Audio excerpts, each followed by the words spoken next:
They told you to hold on. To outcomes, to people, to plans, to the version of life you imagined. They taught you that acceptance means giving up, that letting go means losing, that peace comes only when everything finally goes your way. Why does your mind keep spinning, replaying the past, rehearsing the future, gripping what is already slipping away? The truth is simple. You suffer when you resist life. You suffer when you demand permanence in a world that constantly changes. Real freedom begins the moment you stop fighting what is and stop chasing what isn't. Accept what comes. Release what goes. This is the heart of Buddhist detachment, not coldness, not indifference, but a soft, steady wisdom, the kind that lets you breathe again, the kind that makes life feel lighter, the kind that frees your mind from the constant storm of why, how, and what if. For thousands of years, these teachings have shown people how to live without fear of change, without clinging, without drowning in emotion. They teach you how to stay open when life shifts, how to let moments pass without grabbing onto them, how to trust the flow instead of fighting the current.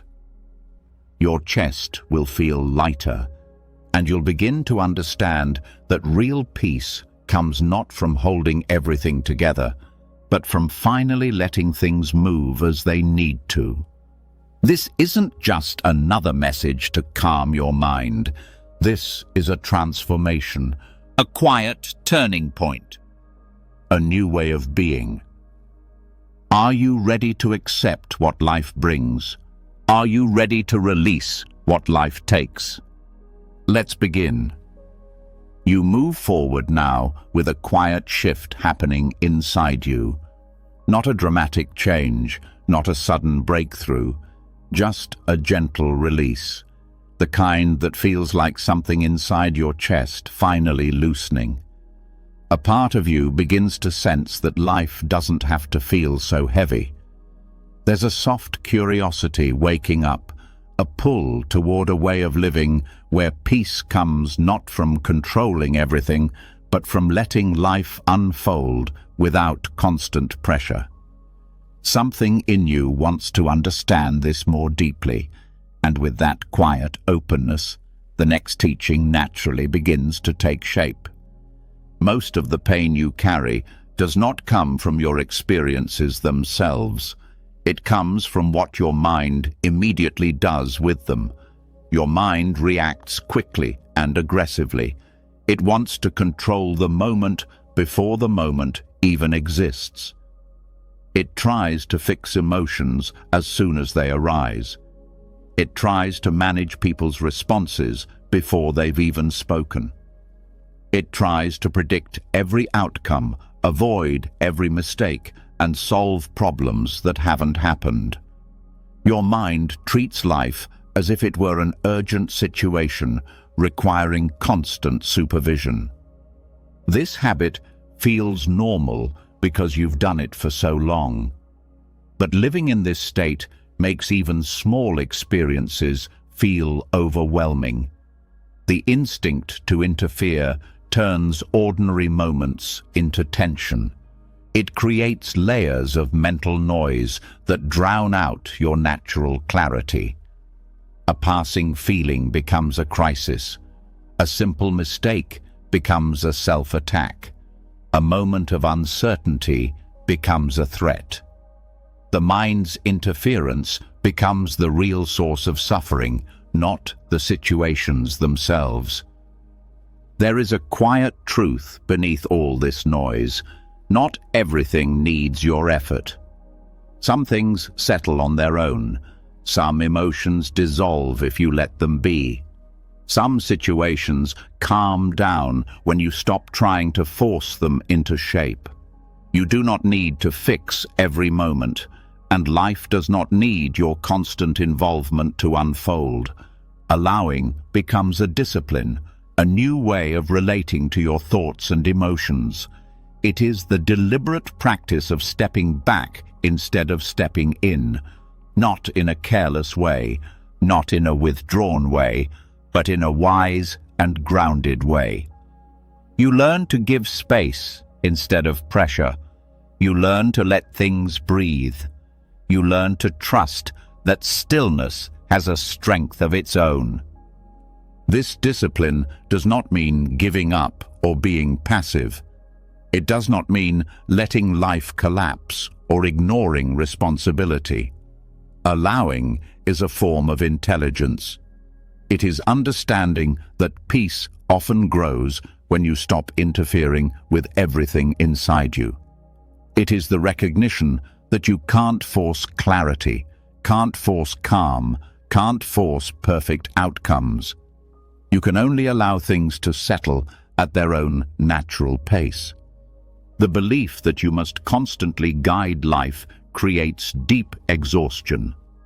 You may find yourself always bracing for what might go wrong, always anticipating problems, always planning for scenarios that never arrive, always feeling as if you are holding life together with your bare hands. This effort creates tension in your body and noise in your mind. You feel tired, not because your life is difficult, but because your mind is working far beyond what reality requires. Allowing frees you from this unnecessary labor. A difficult feeling becomes just a feeling. An uncertain moment becomes just a moment. A setback becomes just part of your path. You stop adding the heavy layer of resistance that turns normal challenges into emotional storms. You begin to experience events as they are, not as threats. This discipline begins with awareness.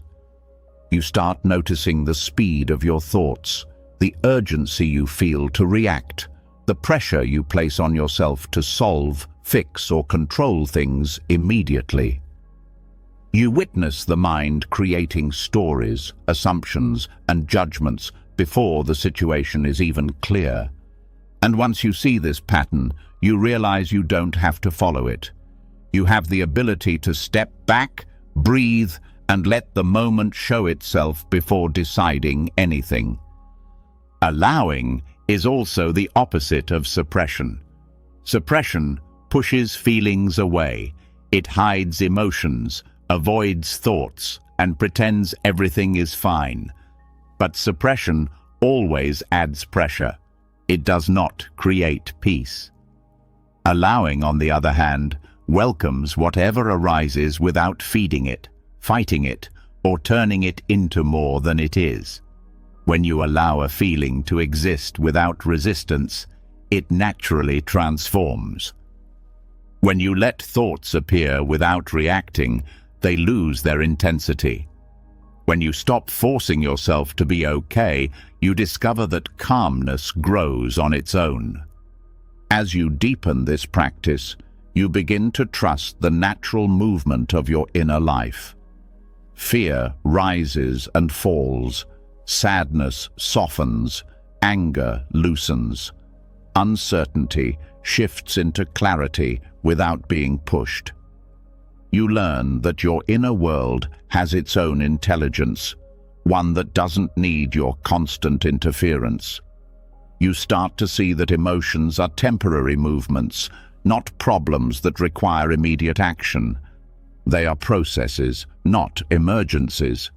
Clarity comes when you stop crowding yourself with reactions. You begin to feel moments more honestly. Instead of turning pain into a story about what is wrong with you, you simply feel it. Instead of turning uncertainty into panic, you let it be what it is. Instead of spiraling into judgment, you stay open. Peace comes not from controlling your experience, but from allowing it to unfold without pressure. This shift also affects your relationships. You stop trying to fix people's emotions.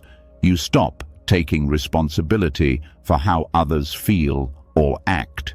You stop forcing conversations, forcing solutions, forcing closeness, forcing understanding. Instead, you show up without pressure. You listen without planning. You care without carrying what is not yours. This brings relief to your heart and space to your relationships. Allowing also transforms your relationship with life itself. You stop believing everything depends on your force. You stop interpreting every change as danger. You stop demanding that life follow your plans. You learn to trust the unfolding even when you don't understand it. You learn that resistance often creates the very pain you're trying to escape. You learn that letting go of control allows life to reveal paths you couldn't have created on your own. This discipline teaches humility. You realize you don't always know what is best for you. Some of the things you once resisted became blessings. Some of the doors that closed protected you. Some of the discomforts shaped your strength. Some of the moments you feared carried hidden guidance.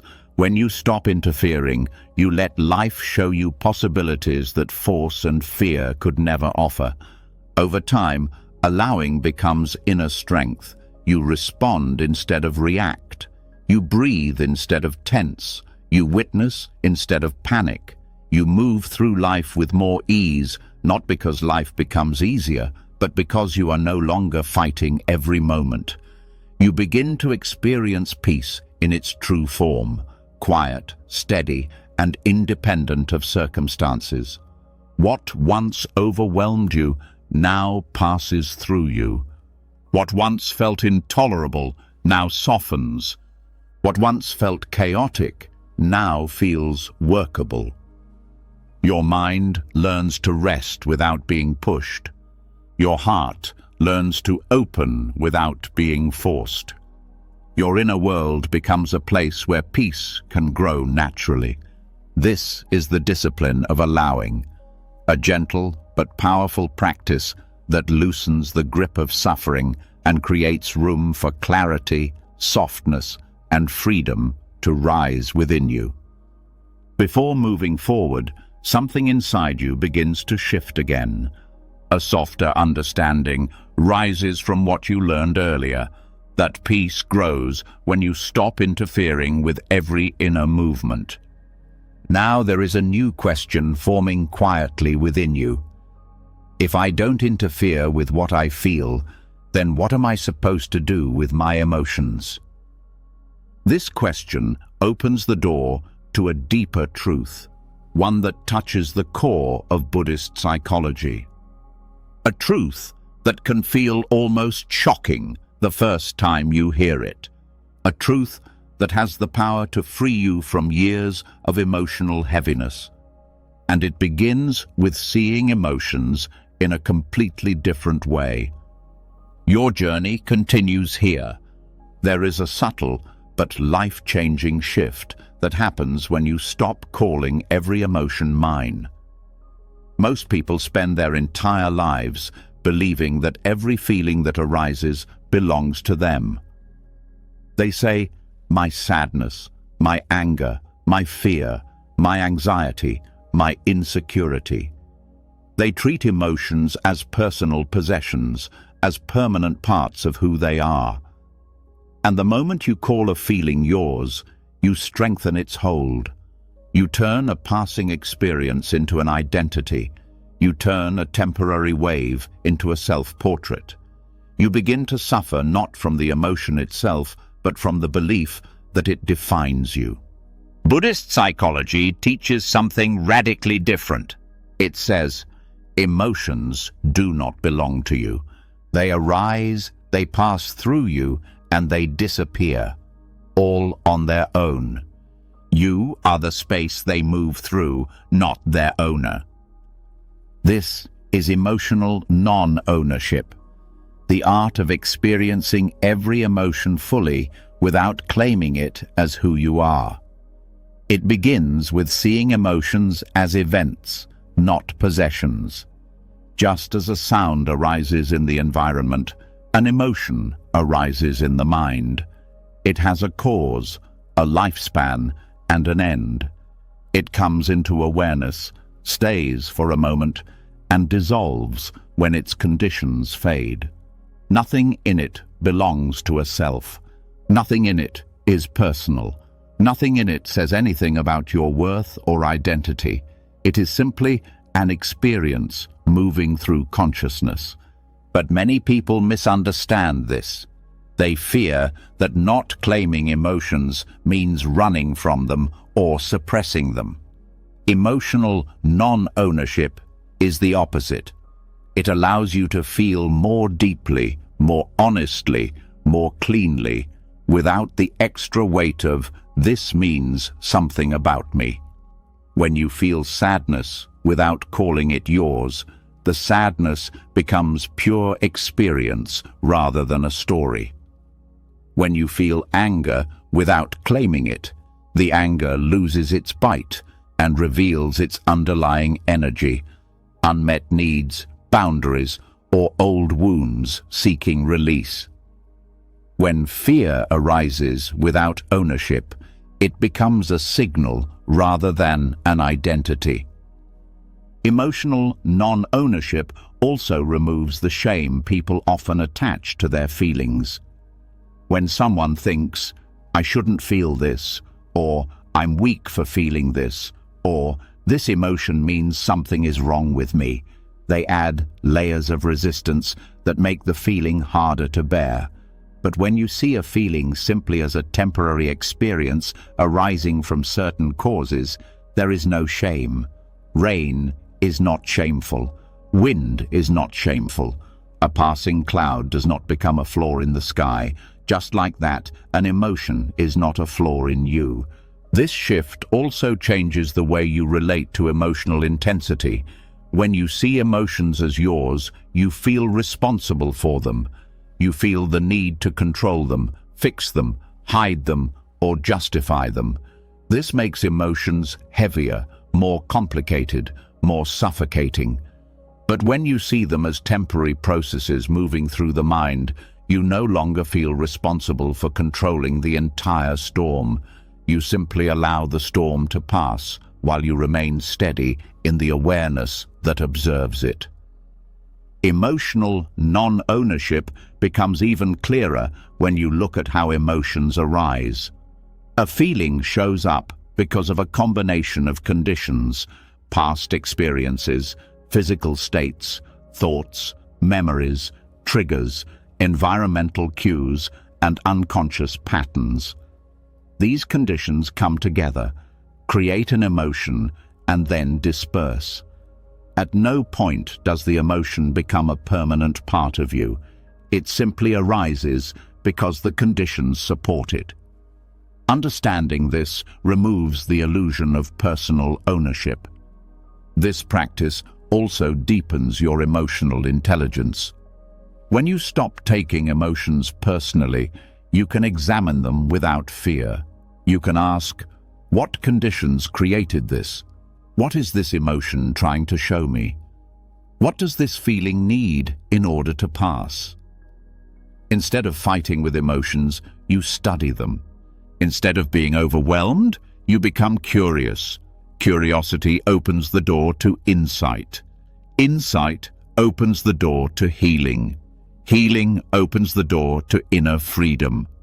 There is another layer to emotional non-ownership, the layer of compassion. When you stop identifying with your emotions, you stop identifying with other people's emotions as well. You see that their anger, fear, or sadness also arises from conditions, not from their personal identity. This removes the tendency to take their feelings personally. You stop blaming them for having emotions, just as you stop blaming yourself. This creates healthier relationships, deeper understanding, and more space for genuine connection. This practice also dissolves emotional reactivity. When an emotion arises and you immediately call it mine, the mind automatically reacts. You brace yourself. You tighten your chest. You analyze, resist, or judge. But when you let the emotion arise without ownership, the reaction doesn't happen. The body relaxes. The mind stays open. The emotion has room to move without becoming entangled. This prevents small emotions from escalating into full emotional spirals. Emotional non-ownership also helps you experience the full truth of impermanence. When you stop claiming emotions, you see clearly how quickly they shift. You notice how sadness turns into calm, how anger turns into clarity, how fear turns into release. You begin to trust the natural rhythm of the mind. You no longer panic when emotions rise because you know they will fall. This trust transforms your inner world. Another part of this practice is learning to describe emotions without personal pronouns. Instead of saying, "I am angry," you say, "Anger is here." Instead of, "I am anxious," you say, "Anxiety is arising." This simple change loosens the mental glue that attaches you to the emotion. It shifts your awareness from identification to observation. It places you in the role of the witness rather than the character trapped in the emotional scene. This kind of language reshapes your inner landscape. It teaches you to relate to emotions as passing phenomena rather than defining qualities. It also helps you respond with more clarity. When you're not fused with an emotion, you can choose your response instead of being controlled by the feeling. This is emotional freedom, the ability to feel deeply without being trapped. Emotional non-ownership also opens the door to inner stillness. When emotions arise without resistance and dissolve without interference, the mind naturally settles. Stillness emerges not because emotions disappear, but because you stop clinging to them. The mind becomes like a clear sky where clouds pass but do not disturb the vastness. Stillness is not the absence of emotional weather. It is the freedom from identifying with the weather. This practice also helps you connect with a deeper sense of self. When emotions no longer define you, you begin to discover the part of you that does not change, the awareness that observes everything. This awareness is not disturbed by emotions. It is not threatened by fear or shaken by sadness. It is steady, spacious, and calm. Emotional non-ownership trains you to rest in this awareness, letting emotions come and go while you remain grounded. The practice becomes even more powerful when applied to difficult emotions. When grief arises without ownership, you can feel its depth without drowning. When anger arises without ownership, you can see its root without acting from it. When fear arises without ownership, you can observe its movement without shrinking. Difficult emotions lose their destructive power when they are no longer fused with the sense of self. This understanding also reveals how many emotional burdens you carry simply because you think they are yours. Some emotions belong to old memories. Some belong to wounds from childhood. Some belong to the echoes of other people's pain. Some belong to fears you inherited from past generations. Emotional non-ownership allows you to release burdens that never truly belonged to you. This practice also changes how you process emotional pain. Instead of wrestling with it, you allow it to pass through. Instead of holding it, you let it move. Instead of fearing it, you observe it. Pain still hurts, but it no longer destroys you. It becomes something the heart can hold without breaking. Over time, emotional non-ownership becomes a natural way of being. You start living with less emotional heaviness. You no longer cling to every inner movement. You no longer panic when feelings arise. You no longer define yourself by what you feel in one moment. Your emotions become like waves in a larger ocean, noticeable, real, but never capable of defining the vastness beneath them. And slowly, without forcing anything, you discover a profound truth. Emotions come, emotions go, and none of them have the power to tell you who you are. When you stop claiming them, they stop claiming you. Your path continues from here. You've just taken in the truth that emotions don't need to be owned to be fully felt, and something inside you begins to loosen even more. There is a sense of relief in knowing you don't have to carry every emotion as part of your identity. But as this relief grows, another question rises quietly inside you. If emotions aren't who I am, then why do they still feel so overwhelming? Why do certain thoughts keep pulling me into the same pain over and over? This curiosity opens the door to a deeper layer of understanding, a layer where the real source of suffering becomes clearer. Not the emotions themselves, but the stories your mind builds around them. Stories that feel real, sound convincing, and often run without your awareness. Stories that shape your perception long before you can question them. Here begins the next unfolding. The mind does not simply register experiences, it narrates them. It creates meaning, explanations, predictions, and assumptions. It strings together events into stories that feel like truth. This inner narrator appears so quickly and speaks with such confidence that you rarely notice what it's doing. A neutral moment becomes a personal attack. A delayed message becomes rejection. A simple mistake becomes failure. The narrator fills the unknown with fear, fills silence with assumptions, and fills uncertainty with distorted conclusions. Because the story sounds familiar, you believe it.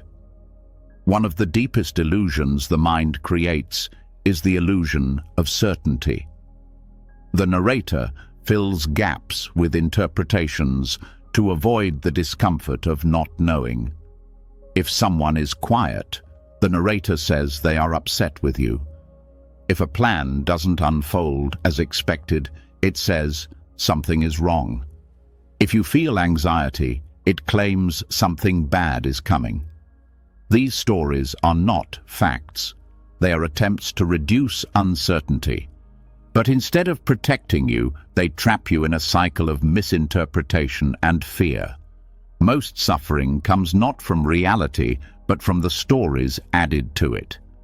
Renouncing the inner narrator doesn't mean silencing the mind. You cannot shut it off. The mind will narrate. That is its nature.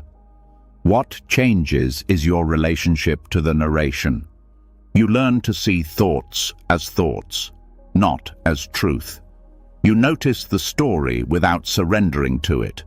You feel the emotion without adding a narrative on top. This shift breaks the spell the inner narrator has held over you for years. The narrator thrives on identity. It always ties its stories back to the self. I'm not enough. People don't respect me. I always ruin things. Others are better than me.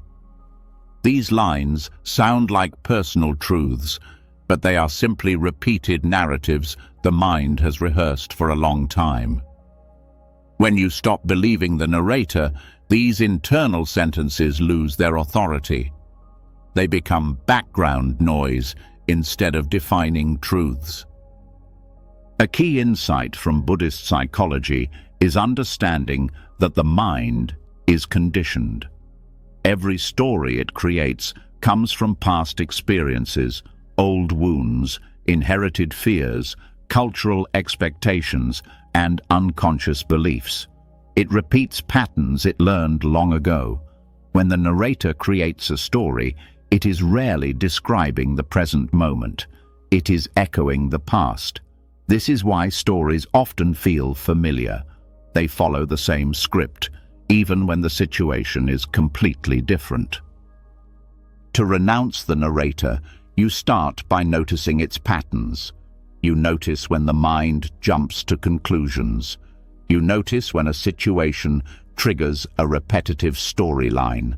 You notice when thoughts feel rehearsed.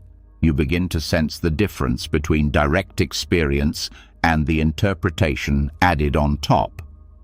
Direct experience is always simple: a sound, a sensation, a feeling. The story is what complicates it. Observing this difference weakens the narrator's influence. Another powerful part of this practice is recognizing that the narrator often speaks in absolutes. It uses words like always, never, everyone, no one, because the mind loves dramatic certainty. But life rarely fits into absolutes. When you start questioning these thoughts, they lose their grip. You begin to see that the narrator is not describing life accurately. It is dramatizing it. Detaching from these exaggerations returns you to a more grounded understanding of what's happening. This practice also requires emotional honesty. When the narrator creates a story, it usually tries to protect you from discomfort. It builds stories to avoid vulnerability, fear, uncertainty, or emotional exposure. When you see this clearly, you respond with compassion instead of believing the narrative. You recognize that beneath every distorted story is an emotion that simply needs space. Instead of following the story, you turn toward the emotion and allow it to be felt. Without the story feeding it, the emotion softens on its own. Detaching from the narrator gives you the ability to pause. Before reacting, you notice the story forming. You see the mind beginning to dramatize, interpret, or predict. This pause gives you choice, the choice to respond consciously instead of reacting blindly. You begin to see how much of your past behavior was shaped not by truth, but by narrative. When this becomes clear, your actions become lighter and wiser. Renouncing the narrator also transforms the way you relate to conflict. When someone says or does something, the narrator quickly fills in motives, meaning, and conclusions. It assumes intentions. It interprets tone. It creates emotional meaning out of incomplete information. When you detach from these narratives, you stop taking things so personally. You stop projecting your fears into interactions. Communication becomes clearer because you are responding to the moment, not to the story created around it. Another powerful aspect of this practice is recognizing that the narrator often confuses thoughts with facts. A thought is simply a mental event, but the narrator presents it as undeniable reality. Detaching from the narrator means learning to see thoughts as passing mental activity. They arise, stay briefly, and pass when conditions change. When you stop attaching truth to these thoughts, you stop suffering from them. You realize you don't need to control or suppress them. You only need to stop believing everything they say. This practice opens the door to a deeper clarity. When you stop fusing thoughts with reality, the world becomes simpler. You begin to see things as they are, not as the mind dramatizes them to be. You experience life directly. You feel emotions without stories. You meet moments without past narratives shaping them. This kind of clarity brings a peace that cannot be shaken by the mind's constant storytelling. Renouncing the narrator also reveals a deeper spaciousness within you. Beneath the stories is a quiet awareness that doesn't judge, doesn't interpret, doesn't dramatize. This awareness simply observes. It allows experiences to arise and pass without forcing them into meaning. This awareness is your true refuge. It is the part of you untouched by the narrator's distortions. As you reconnect with this awareness, the narrator loses its power. Another important part of this practice is understanding that the narrator often reacts to uncertainty with fear. When you don't know what will happen, the mind creates stories to fill the gap. These stories are rarely kind. They replay worst-case scenarios, repeat old fears, and exaggerate the risks. Detaching from these stories gives you space to meet uncertainty with openness instead of fear. You learn to tolerate not knowing, which reduces anxiety and increases resilience. Renouncing the inner narrator also teaches you to live with more presence. When you're caught in stories, you live in the past or the future.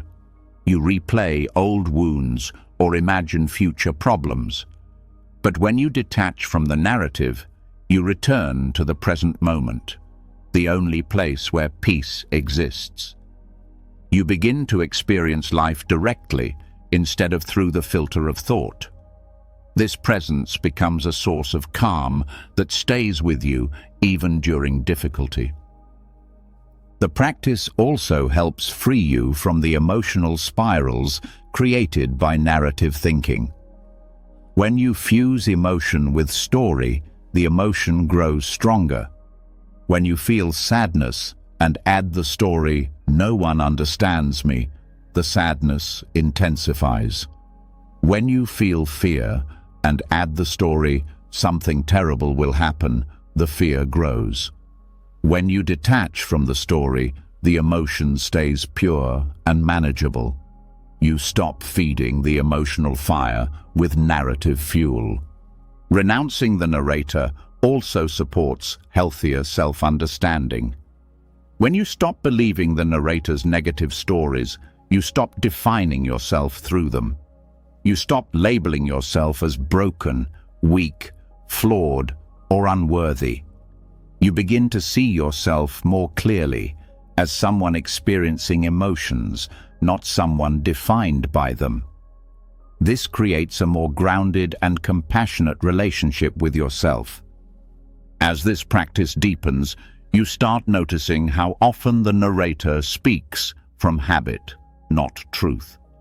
The stories repeat themselves across different situations because they come from old mental patterns. When you detach from these patterns, you break cycles of suffering that have lasted for years. You start responding from a place of clarity rather than from old scripts. Another transformative part of this practice is learning to allow silence. The narrator fills silent moments with mental noise because it fears stillness. But when you welcome stillness, you weaken the narrator's influence.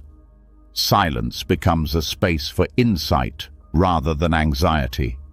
Stillness becomes a source of strength rather than discomfort. When the narrator loses its grip, you discover a natural calm that has always been beneath the noise. Renouncing the narrator also gives you freedom from comparison.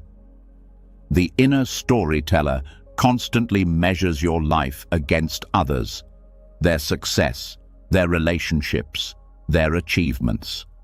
These comparisons create insecurity and dissatisfaction. When you detach from the narrator, you stop comparing. You begin to see your life as uniquely yours. You appreciate your path instead of measuring it against others.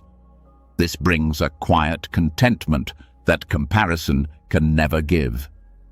This practice also reveals how many of your fears are created by narrative, not reality.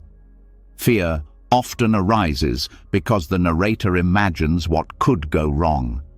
These imagined outcomes feel real because the mind reacts to thoughts as if they were events. When you detach from these imagined stories, you stop living in fear. You begin responding to what is actually happening rather than to what your mind predicts.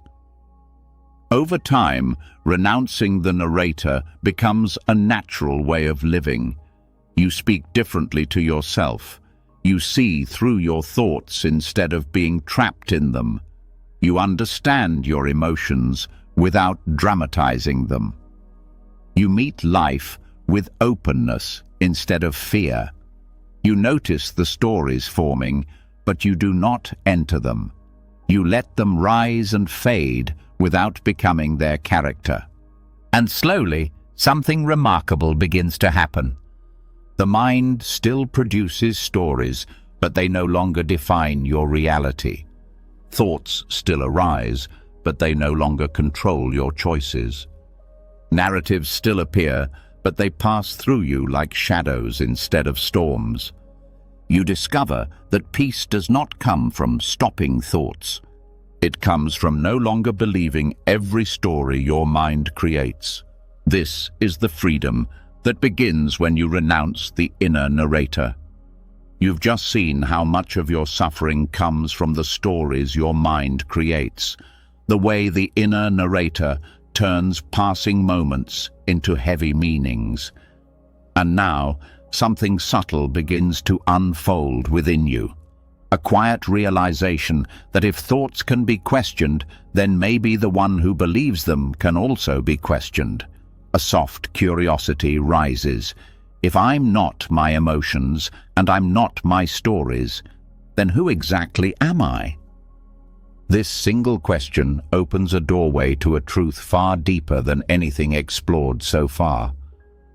A truth that can free you from years of pressure, self-judgment, and the constant need to defend a fixed idea of who you are. This next step touches identity itself. Most people live with the belief that they are a single, solid, unchanging self. They say, "This is who I am," and cling to that statement as if it were permanent. They build their identity from old memories, past choices, mistakes, achievements, praise, criticism, habits, and roles. They call this whole collection me. And because they believe it is permanent, any threat to it feels dangerous. A negative comment becomes an attack on the core self. A change in circumstances feels like a loss of identity. A failure becomes a wound that goes deeper than the moment.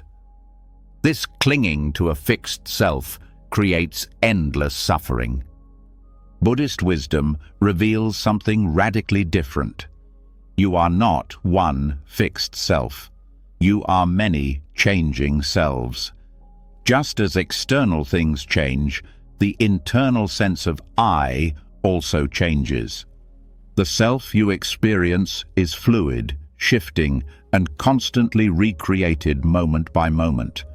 It isn't a single structure, but a moving pattern. This means there is nothing solid to defend, nothing permanent to protect, nothing fixed to cling to. Identity becomes flexible, not rigid. Understanding this brings a freedom that is hard to describe until it is felt. When you let go of the idea that you must always be one specific someone, you stop fearing change. You stop forcing consistency. You stop imprisoning yourself in roles you've outgrown. You stop judging yourself through old identities. You no longer measure yourself by who you used to be or who you think you must become. Instead, you meet each moment with the openness of someone who is allowed to evolve. This understanding begins with noticing how different your inner experience is from day to day. There are mornings when you feel confident and others when you feel small. Moments when you are patient and moments when you are irritated. Times when you feel clear and times when you feel confused. There is no single version of you that stays the same. Your thoughts shift, your emotions shift, your preferences shift, your perspective shifts. The only constant is change. When you cling to the idea of a fixed self, you create conflict.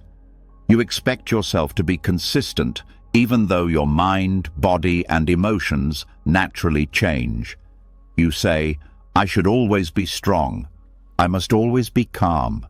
I shouldn't feel this. I must stay the same. And these expectations become chains. But when you accept that you are many changing selves, you allow yourself to have different states without judgment. You allow yourself to outgrow old ways of being. You allow yourself to learn, adapt, and transform. This understanding also softens self-criticism. When you think you are one solid self, you interpret every mistake as proof that something is wrong with you.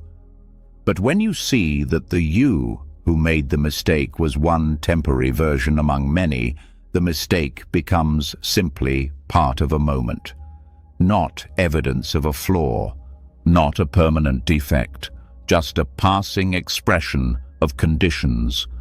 This brings compassion toward yourself and reduces the pressure to perform your identity perfectly. The impermanence of self becomes even clearer when you look at how identity is formed. Every version of you arises because of conditions, your environment, your mood, your memories, your physical state, your relationships, your fears, your hopes. When these conditions change, your sense of self changes with them. This means identity is not something you are. It is something that unfolds. It is not a fixed object. It is a moving process. Seeing this dissolves the illusion of a permanent I. A powerful part of this practice is recognizing how much of your suffering comes from trying to preserve an old identity. You may force yourself into roles you've outgrown because you fear disappointing others. You may cling to old versions of yourself because they feel familiar. You may resist change because it threatens the story you tell about who you are. But the truth is that holding on to outdated identities creates emotional weight. Letting them go creates space. As you deepen this understanding, you begin to see identity as something you can consciously release. You allow yourself to evolve. You allow yourself to become someone new in each moment. You allow the self to be fluid instead of rigid. This flexibility creates resilience. When life changes, you adjust. When challenges arise, you meet them with openness. When old patterns fade, you don't cling. When new qualities appear, you don't resist. You live with less fear because nothing within you needs to remain the same. Understanding the impermanence of self also transforms how you relate to others. You stop expecting them to remain fixed. You stop holding them to old versions of themselves. You stop judging them by who they used to be. You allow them to grow, to rise, to change direction. This deepens compassion and strengthens relationships because you no longer cling to limiting stories about who someone is supposed to be. This insight also brings freedom from defensiveness. When you no longer cling to a solid identity, criticism doesn't threaten you. You don't feel the need to argue, justify, or protect a fragile self-image. Instead, you hear feedback with openness. You draw wisdom from what is useful and let the rest fall away. You respond with clarity instead of insecurity. This quiet strength comes from not identifying with any single version of yourself. Another profound part of this practice is understanding that identity is not tied to your past. When you see the self as a changing process, you stop defining yourself by old wounds, past failures, or outdated memories. You stop letting your past selves decide your future. You stop carrying burdens that belong to a version of you that no longer exists. This releases enormous emotional weight. You begin to feel lighter because you are no longer dragging old identities into the present. As you explore this more deeply, you realize that you do not have to become someone. You are always becoming. Identity is not a destination. It is movement. It is flow. When you embrace this, change becomes less frightening and more natural. Growth becomes easier. You stop forcing yourself to fit into roles that shrink you. You stop pretending to be who you think others want you to be. You stop clinging to a fixed idea of yourself. You live with honesty, ease, and freedom. This practice also reveals how much potential exists within you. When you release fixed identity, you make room for qualities you haven't met yet, strengths you haven't expressed, possibilities you haven't lived, insights you haven't discovered. You open yourself to paths that a rigid identity would have blocked. The more you let go of the idea of a permanent self, the more spacious your inner life becomes. As this understanding continues to unfold, something remarkable happens. You begin to trust yourself in a deeper, more authentic way. Not because you cling to a stable identity, but because you learn to trust the process of becoming. You trust your ability to adapt. You trust your ability to let go. You trust your ability to meet each moment with presence. This kind of trust does not come from knowing who you are. It comes from knowing that you are not limited by any single version of yourself. Over time, the impermanence of self becomes a source of peace rather than fear. You stop forcing yourself into rigid expectations.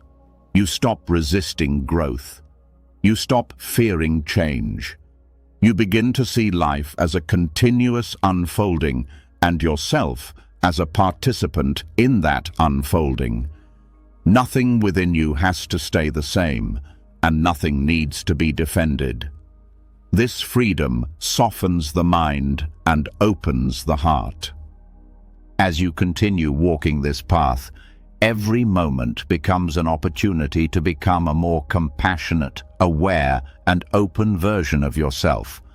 Not because you reinvent the self, but because you realize the self is always shifting. You move from a life of rigidity into a life of fluidity, from clinging into allowing, from defending into opening, from fixed identity into boundless possibility.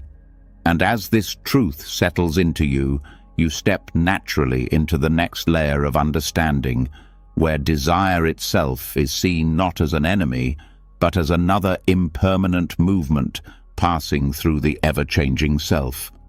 You've just opened yourself to the truth that you are not one fixed self. And with that realization, something inside you becomes even lighter. There is a calmness that grows when you stop forcing yourself to stay the same, when you stop gripping old identities, when you finally understand that who you are is always shifting. But as this openness grows, another question rises naturally inside you. If I am always changing, then why do certain urges and cravings keep pulling me back into the same patterns? Why do I feel pushed by desires that I don't fully understand? This question signals the next step in your unfolding. You are ready to see craving in a completely new way. Craving is something most people fear or feel ashamed of. They treat it like a flaw, a weakness, a sign of failure. They believe they must crush it, deny it, fight it, or hide it. This reaction creates guilt and self-conflict. But craving is not a monster. It is a movement. It rises when conditions support it, stays as long as those conditions remain, and weakens when the conditions fade. Craving is simply an energetic pull, not a personal flaw. Understanding this changes everything. Craving feels powerful because people attach identity to it. They say, "I am weak. I can't control myself. I'm addicted to this. I should be stronger." These thoughts make craving heavier and more personal. When craving arises and you call it mine, you strengthen it. You fuse with it. You give it authority. But when craving is seen as a movement, not a self, it loses its hold. It becomes just another temporary experience passing through the mind. The first step is recognizing that craving is a natural part of being human. It arises because of conditioning. It responds to cues, memories, emotions, and learned associations. When you feel lonely, craving seeks comfort. When you feel stressed, craving seeks relief.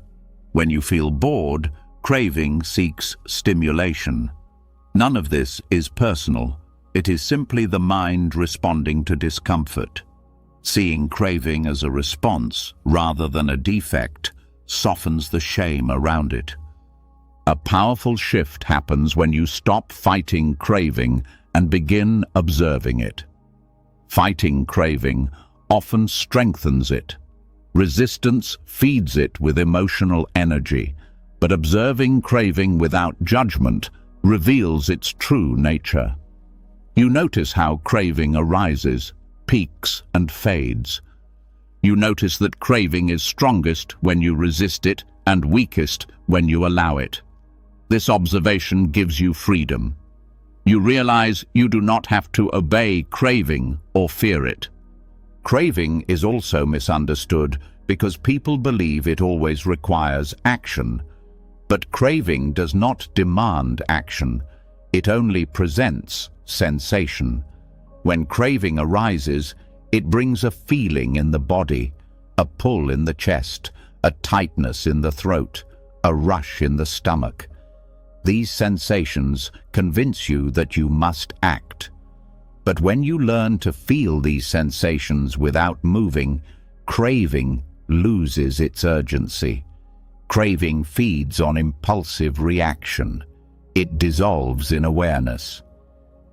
Another important part of understanding craving is seeing its impermanence. When craving appears, it feels like it will stay forever. But when observed closely, it rises, builds, and falls. There is always a peak, and after the peak, there is release. This cycle becomes clear when you stop acting automatically. When craving is observed without pressure, it shows itself as temporary rather than overwhelming. This alone changes your relationship to it entirely. Craving also becomes lighter when you understand its roots. Every craving has a reason. Sometimes craving arises from unmet emotional needs. Sometimes it comes from old habits that were formed long ago. Sometimes it is triggered by external conditions. When you look closely, craving reveals what the mind is seeking: comfort, distraction, pleasure, escape, connection, or release. Understanding the root softens the intensity.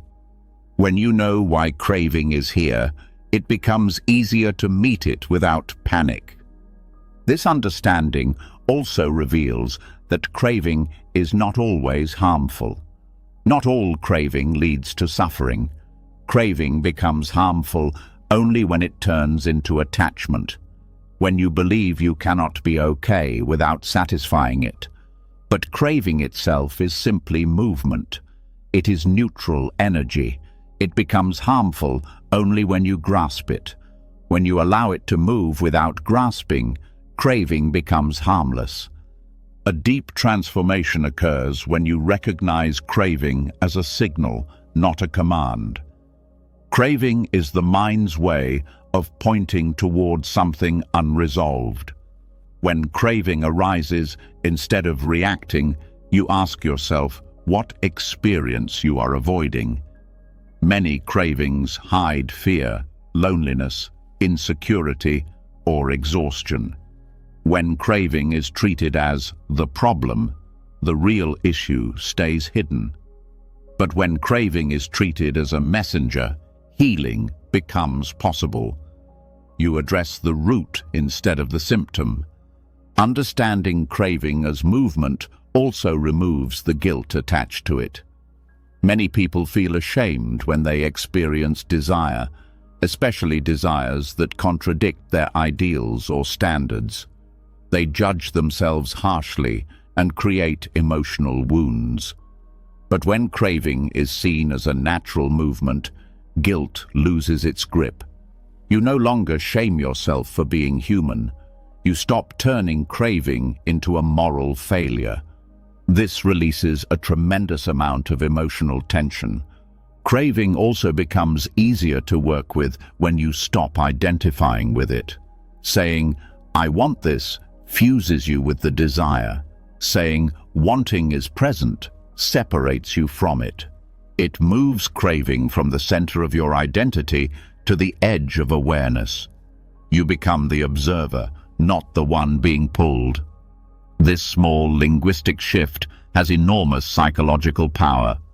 It weakens the connection between self and craving, making it easier to let the craving pass. Another layer of understanding comes from seeing that craving intensifies when you're disconnected from yourself. When you rest in awareness, craving is only a ripple. But when you are distracted, tired, overwhelmed, or emotionally depleted, craving becomes a wave. This means the key to handling craving is not discipline, but awareness. When you are grounded and present, craving does not dominate. It becomes a minor movement in a much larger space. Working with craving also requires softness. If you try to suppress craving with force, craving will return stronger. Suppression feeds desire by pushing it into the unconscious where it grows.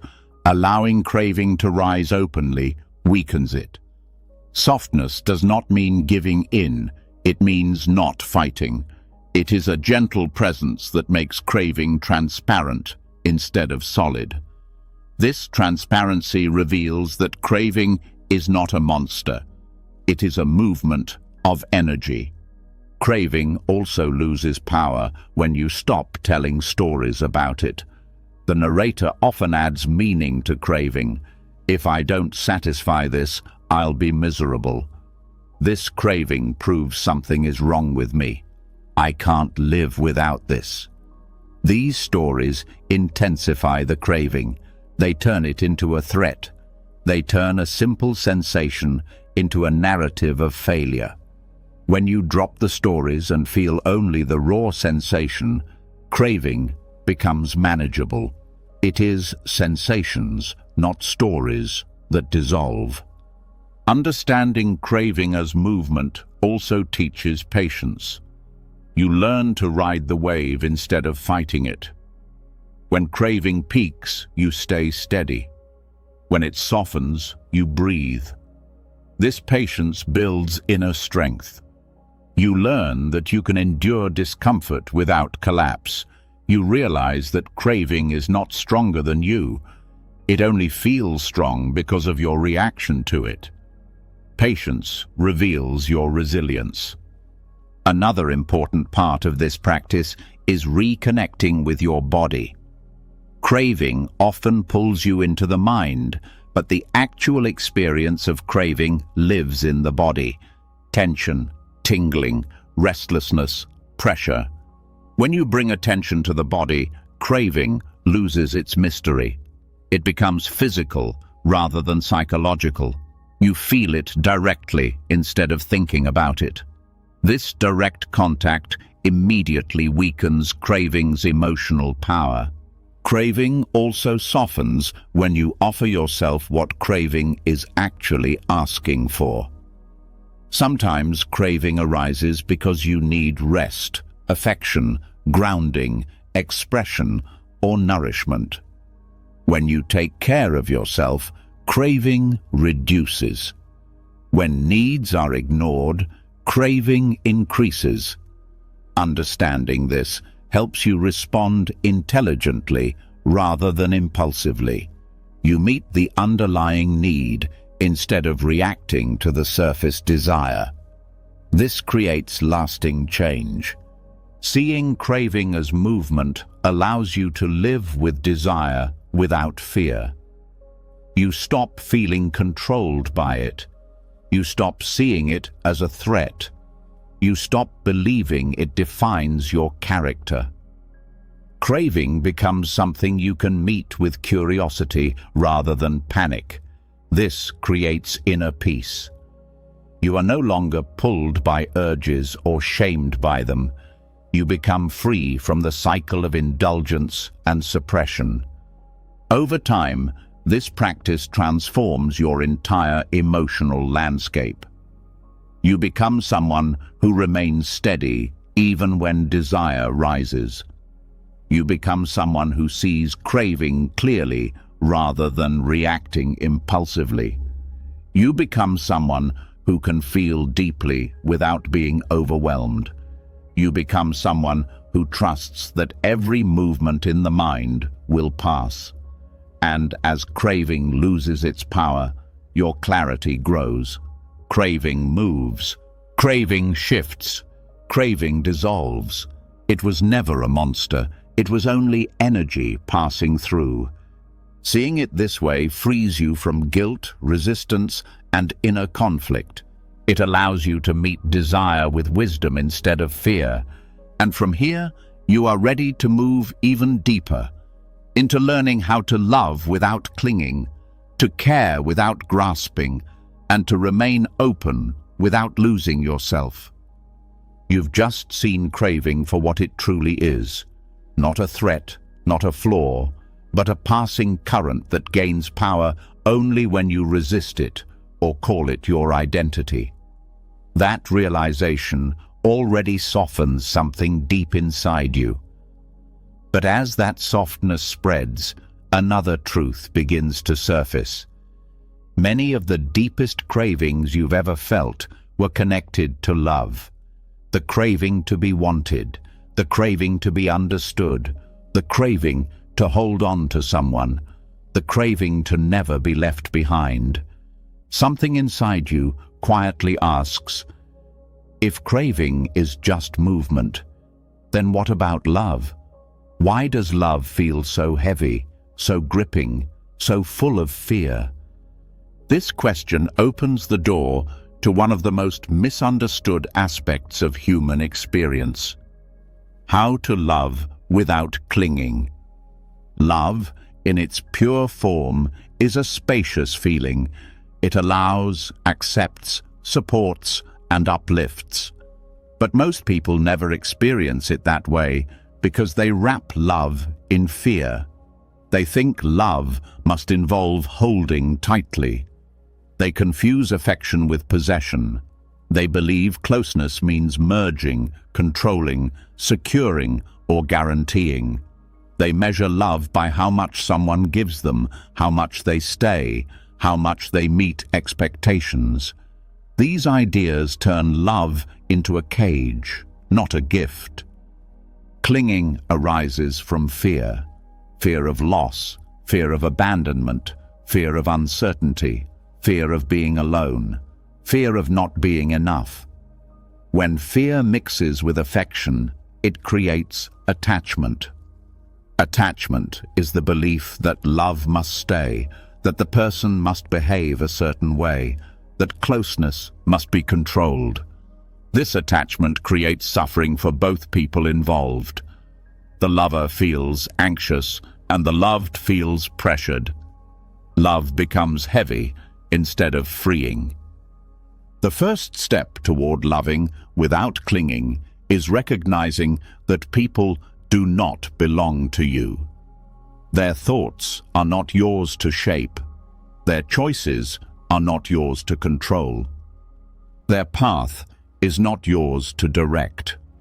When you treat someone like part of your identity, you start trying to manage them. You expect them to fulfill your needs, soothe your fears, fix your insecurities, or validate your worth. But these expectations choke love.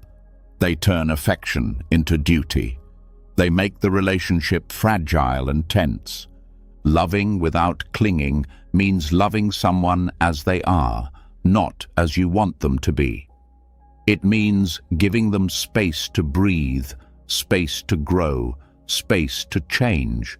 It means releasing the need to control their feelings or predict their actions.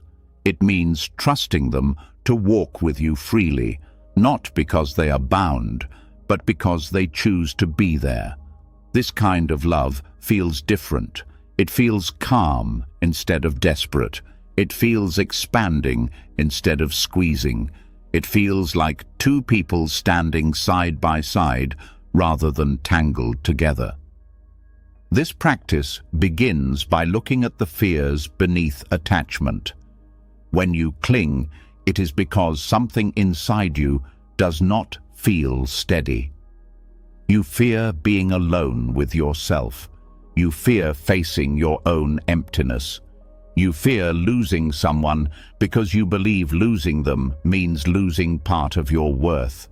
But when you understand that love is not supposed to complete you, clinging weakens.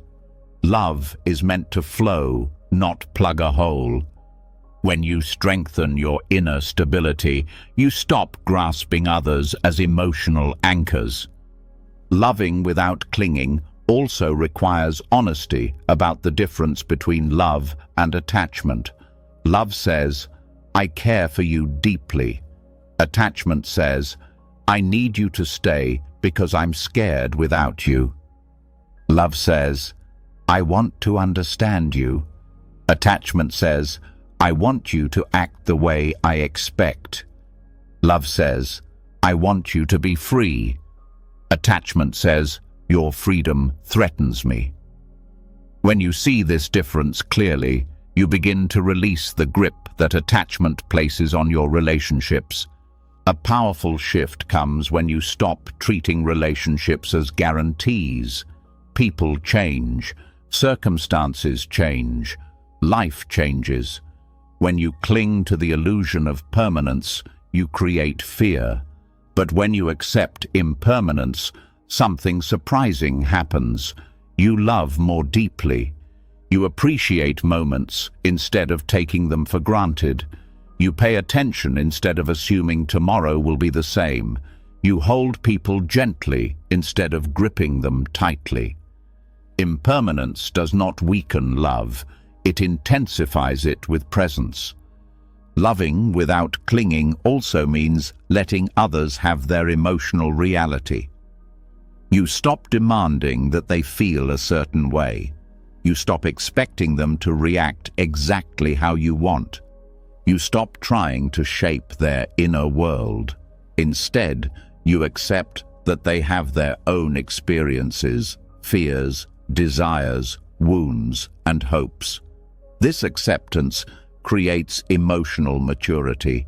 It frees both of you from trying to control each other's inner landscape. It creates connection through acceptance, not through pressure. Another part of loving without clinging is learning to listen without trying to solve. When you cling, you listen in order to protect your fears. You listen to find reassurance. You listen to confirm your expectations. But loving without clinging means listening to understand, listening to connect, listening without filtering everything through your insecurities. This kind of listening allows love to breathe. It creates safety for both people.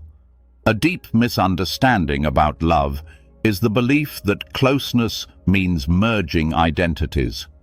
But merging creates confusion, resentment, and dependency. When two people lose themselves trying to become one, the relationship becomes imbalanced. Loving without clinging means staying connected but not fused. It means valuing your own identity while respecting theirs. It means sharing life without collapsing into each other. Healthy love has space.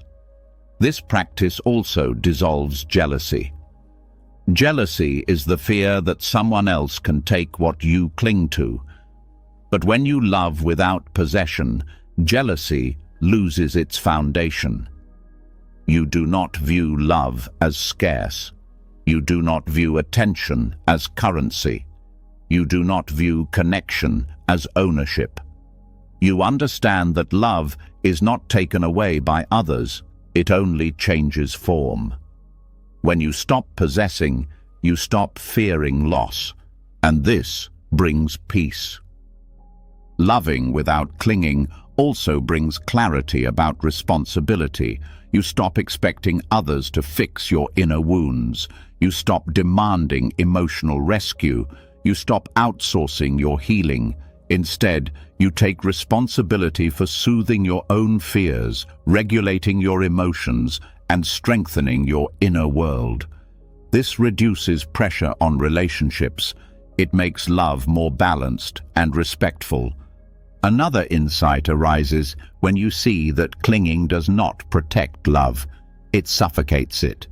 When you grip someone tightly, you create resistance. The more you push, the more they feel the need to pull back. The more you cling, the more fear grows between you. But when you loosen your grip, something beautiful happens. Love becomes a choice again, not an obligation. People stay because they feel safe, not because they feel trapped.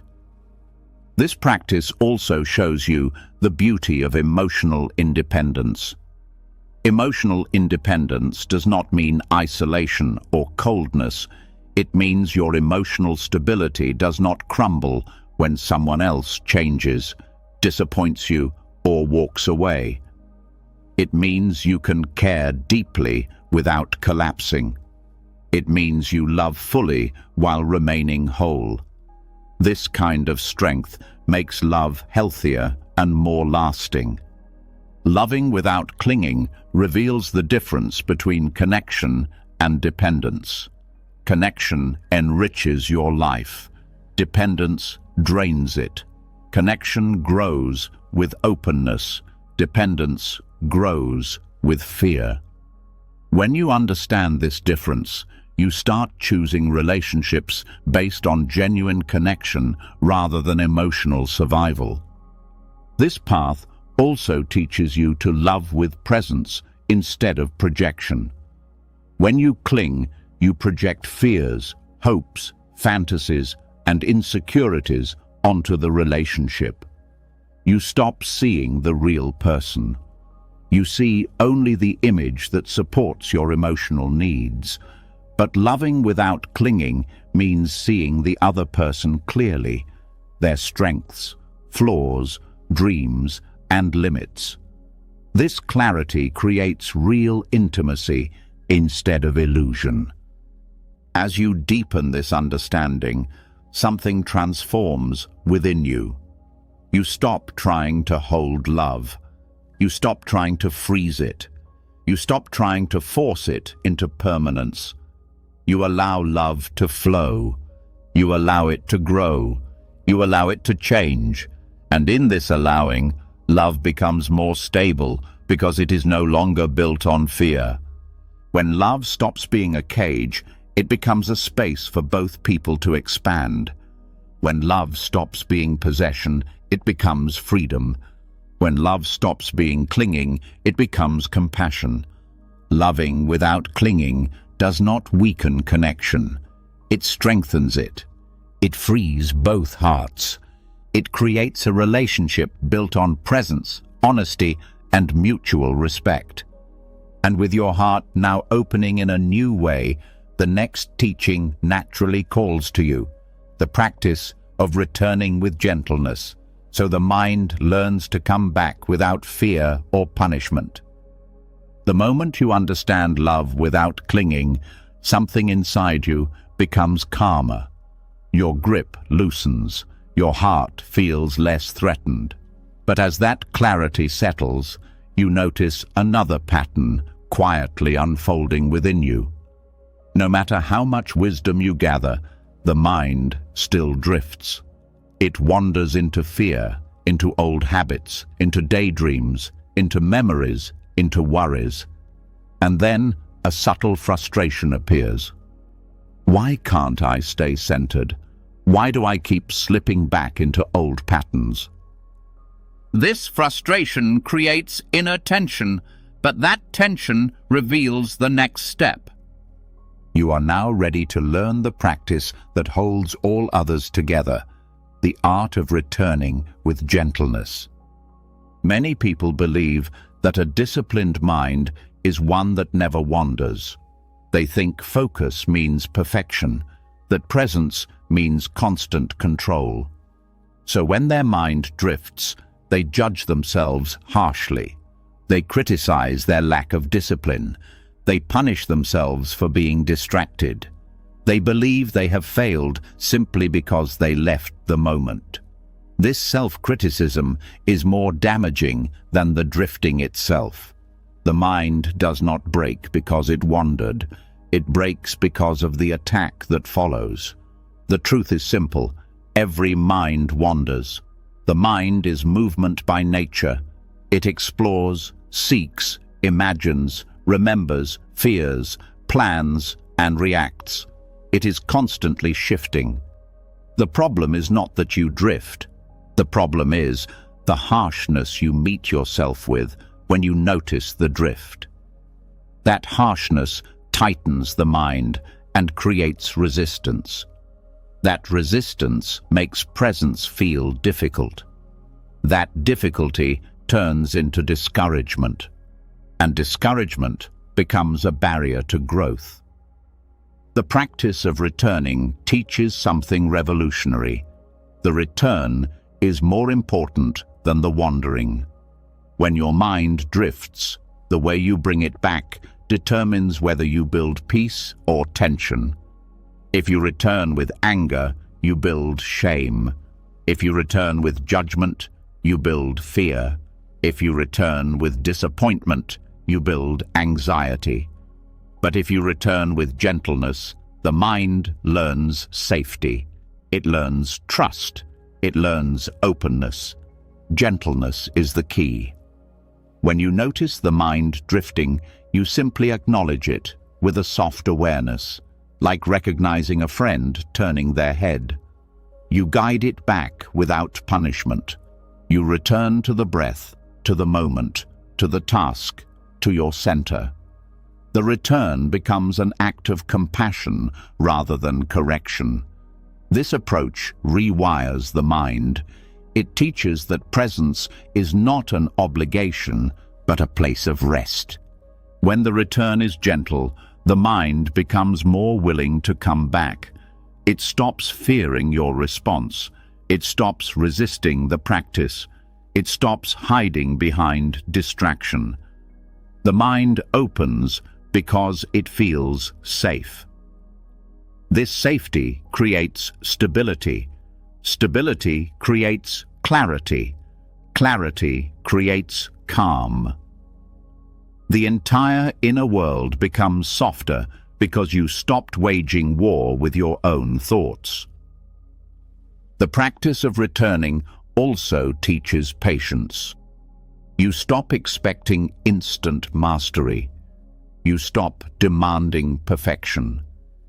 You accept that presence is a practice, not a fixed state.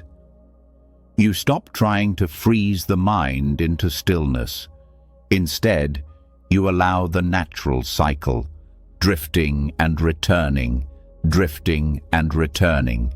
This cycle is the essence of training. Muscles strengthen through repetition. The mind strengthens through gentle returning. A powerful shift occurs when you stop seeing the drift as failure and start seeing the return as success. Every return is an act of awareness. Every return is a moment of awakening. Every return strengthens your capacity for presence. Instead of spiraling into frustration, you begin to celebrate every return. This transforms your relationship with your inner world. Returning with gentleness also reduces emotional suffering.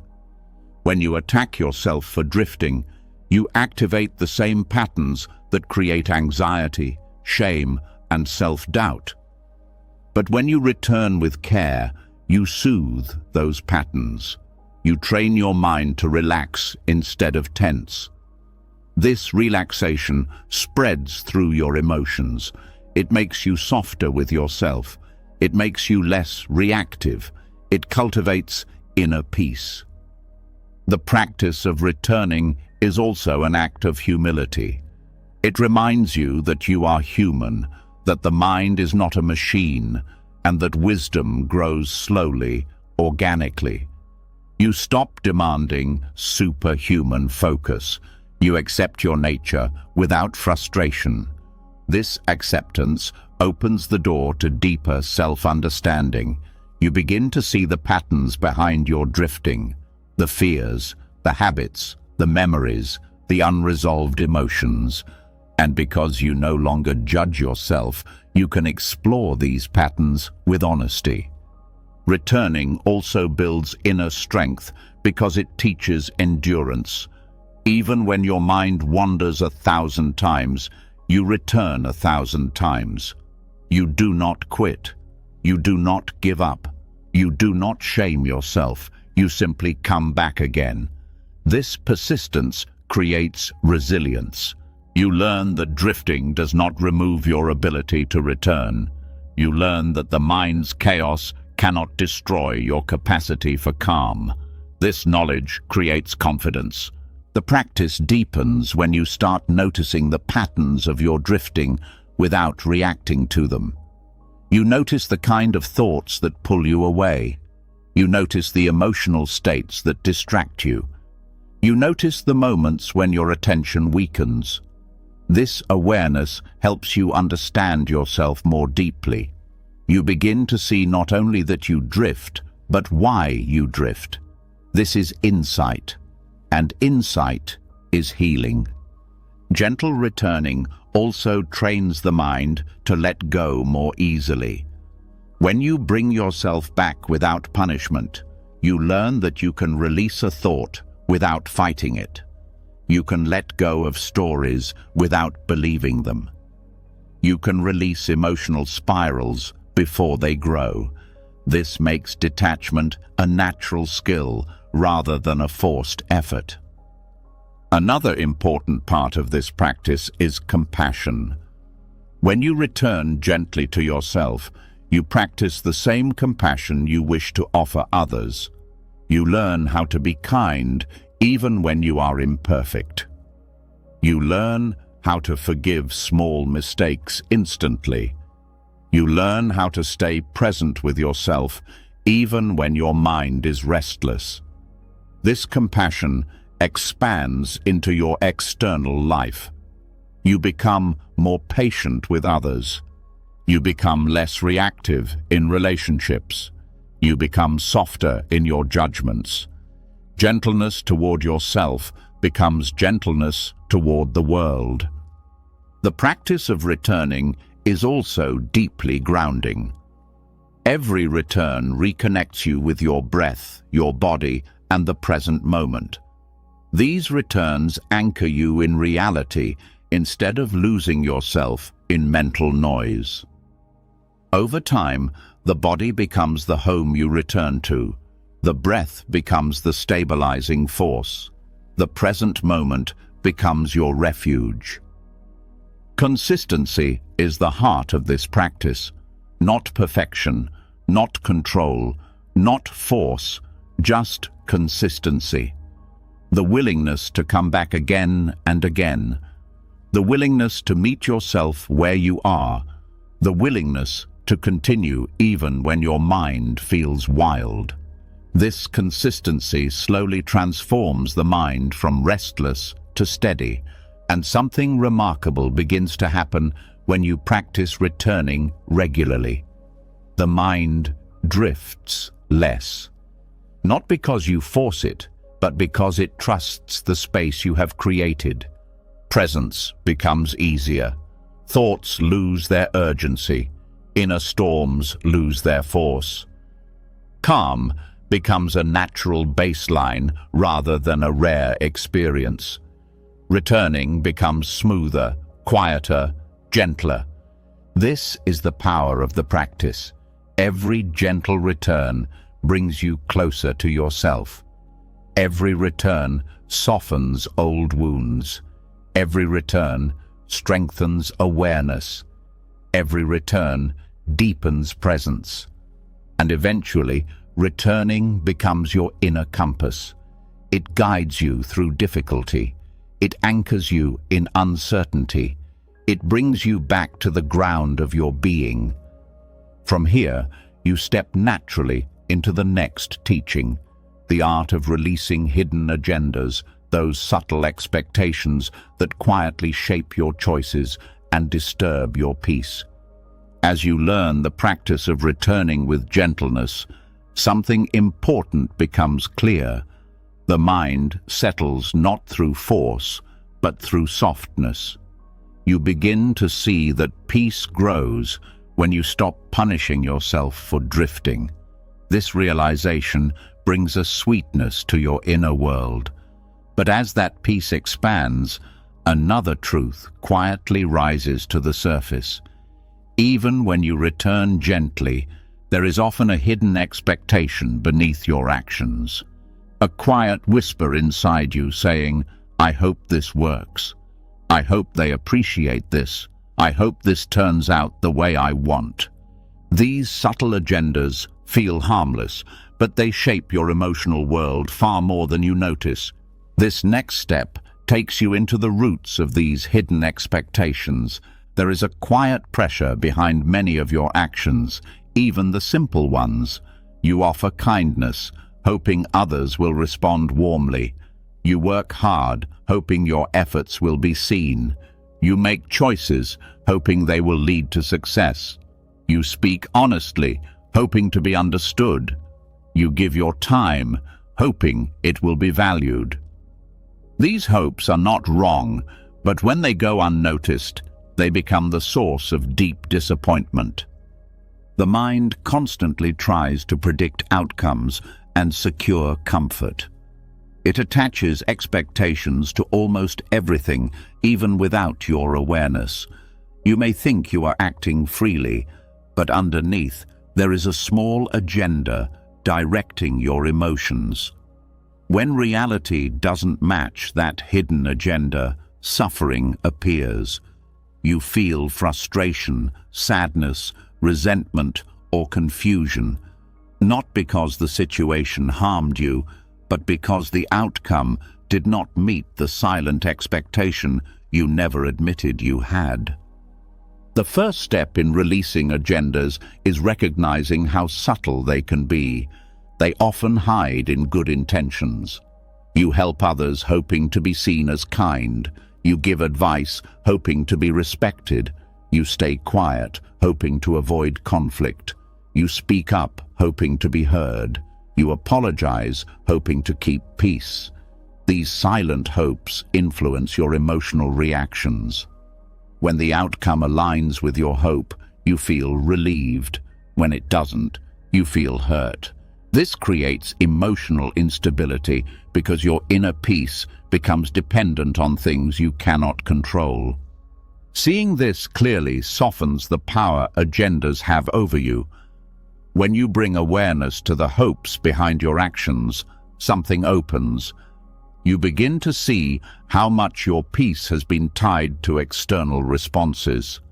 You realize how often you have acted not from freedom, but from quiet desire. This recognition is not meant to create guilt, but clarity. You cannot release what you cannot see. Awareness is the beginning of liberation. Another part of releasing agendas is understanding that expectations are often based on the illusion of control. The mind believes that if it expects something strongly enough, reality will follow the expectation. But life does not bend to internal wishes. People act from their own conditions.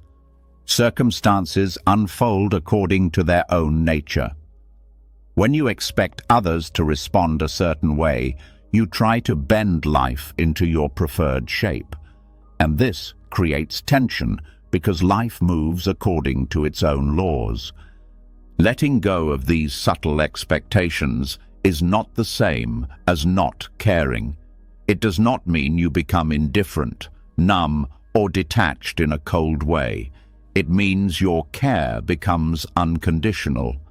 You act from sincerity rather than strategy.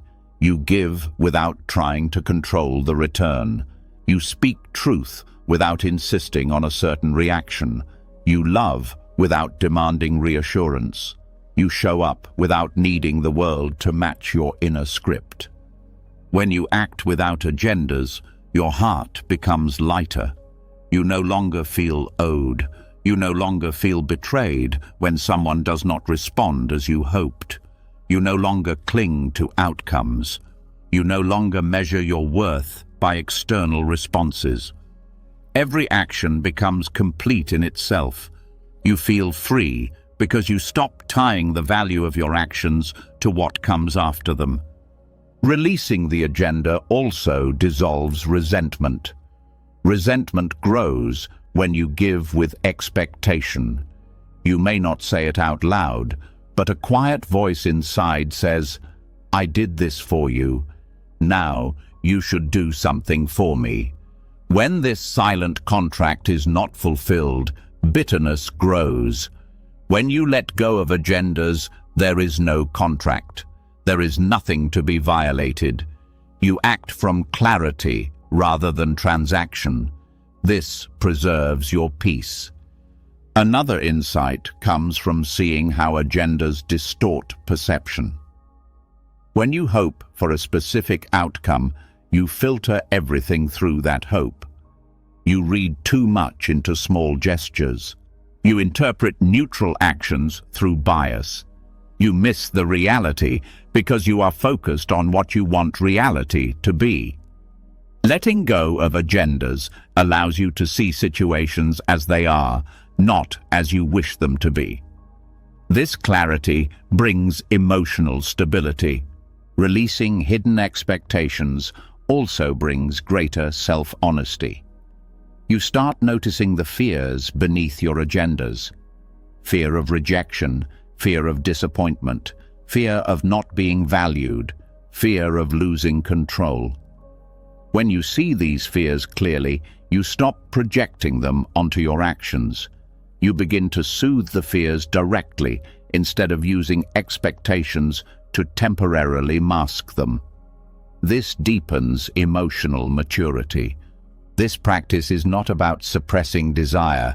It is about loosening the grip of neediness. Desire can exist without demand.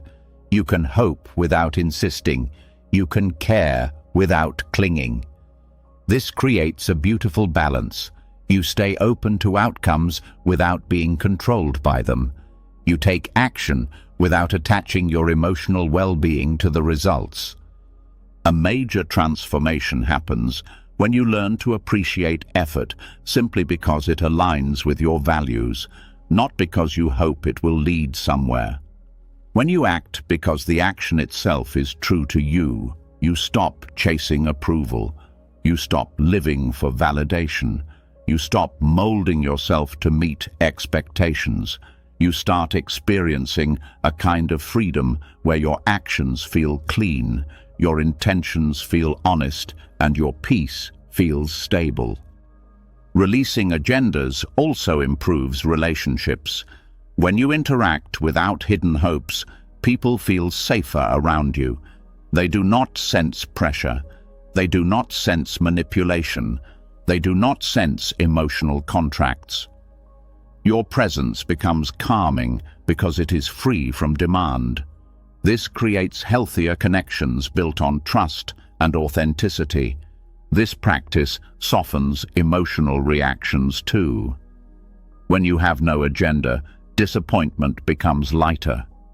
You do not collapse emotionally when life moves differently than you expected. You simply adjust. You observe. You accept. You adapt. This adaptability creates resilience. You discover that peace is not fragile, it is flexible. Over time, releasing hidden expectations becomes a natural way of living. You begin noticing agendas the moment they arise. You feel the tightness they create. You feel the pressure they add. You feel the subtle fear beneath them. And from that awareness, you release them before they take over. You return to sincerity, openness, and acceptance. And when you act without agendas, something inside you relaxes at a deeper level. You stop living in a constant emotional negotiation. You stop bargaining with reality. You stop tying your worth to outcomes. You begin experiencing moments directly. You begin acting from clarity rather than fear. You begin living from authenticity rather than expectation.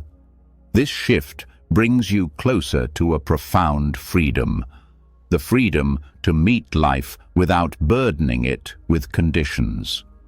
And with this freedom taking shape inside you, you are now ready to explore a deeper illusion the mind holds. The belief that peace exists somewhere else, somewhere later, somewhere perfect, instead of in the unpolished moment right in front of you. You've just seen how releasing hidden agendas frees you from disappointment, pressure, and emotional negotiation. Something inside you softens when you act without needing a specific outcome. Your actions become cleaner. Your heart becomes lighter. But as this clarity settles, another quiet realization rises to the surface. Even when you drop expectations, there is still a deeper longing beneath everything you do. A longing for a moment where everything finally feels right. A moment where you finally arrive. A moment where life stops shifting, where your mind stops searching, where you finally feel done. This longing is subtle, but it shapes almost every choice you make. You are ready now to see it clearly. There is a powerful illusion woven into the human mind. The belief that peace exists somewhere else. Somewhere in the future. Somewhere after the next achievement. Somewhere once you're healed. Somewhere once you're successful. Somewhere once you're loved enough, strong enough, wise enough, calm enough. You carry the feeling that life will truly begin only when you reach some perfect state. This illusion keeps you running even when you want to rest. The mind constantly tells you that the next moment is more important than this one. It says you will feel better when you finally fix yourself, when the situation settles, when others behave differently, when you make progress, when your emotions calm down, when you gain more clarity. This belief keeps you living in a constant state of almost arriving, but not quite. You are always close, but never home. This mindset creates endless tension. You feel behind. You feel incomplete. You feel like you are missing something essential. You feel like you must keep striving, improving, achieving, adjusting, and becoming. You start treating your own life like a project. You wait for stability instead of living now.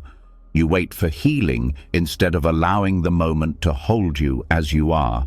You wait for peace instead of noticing it in small pieces already present.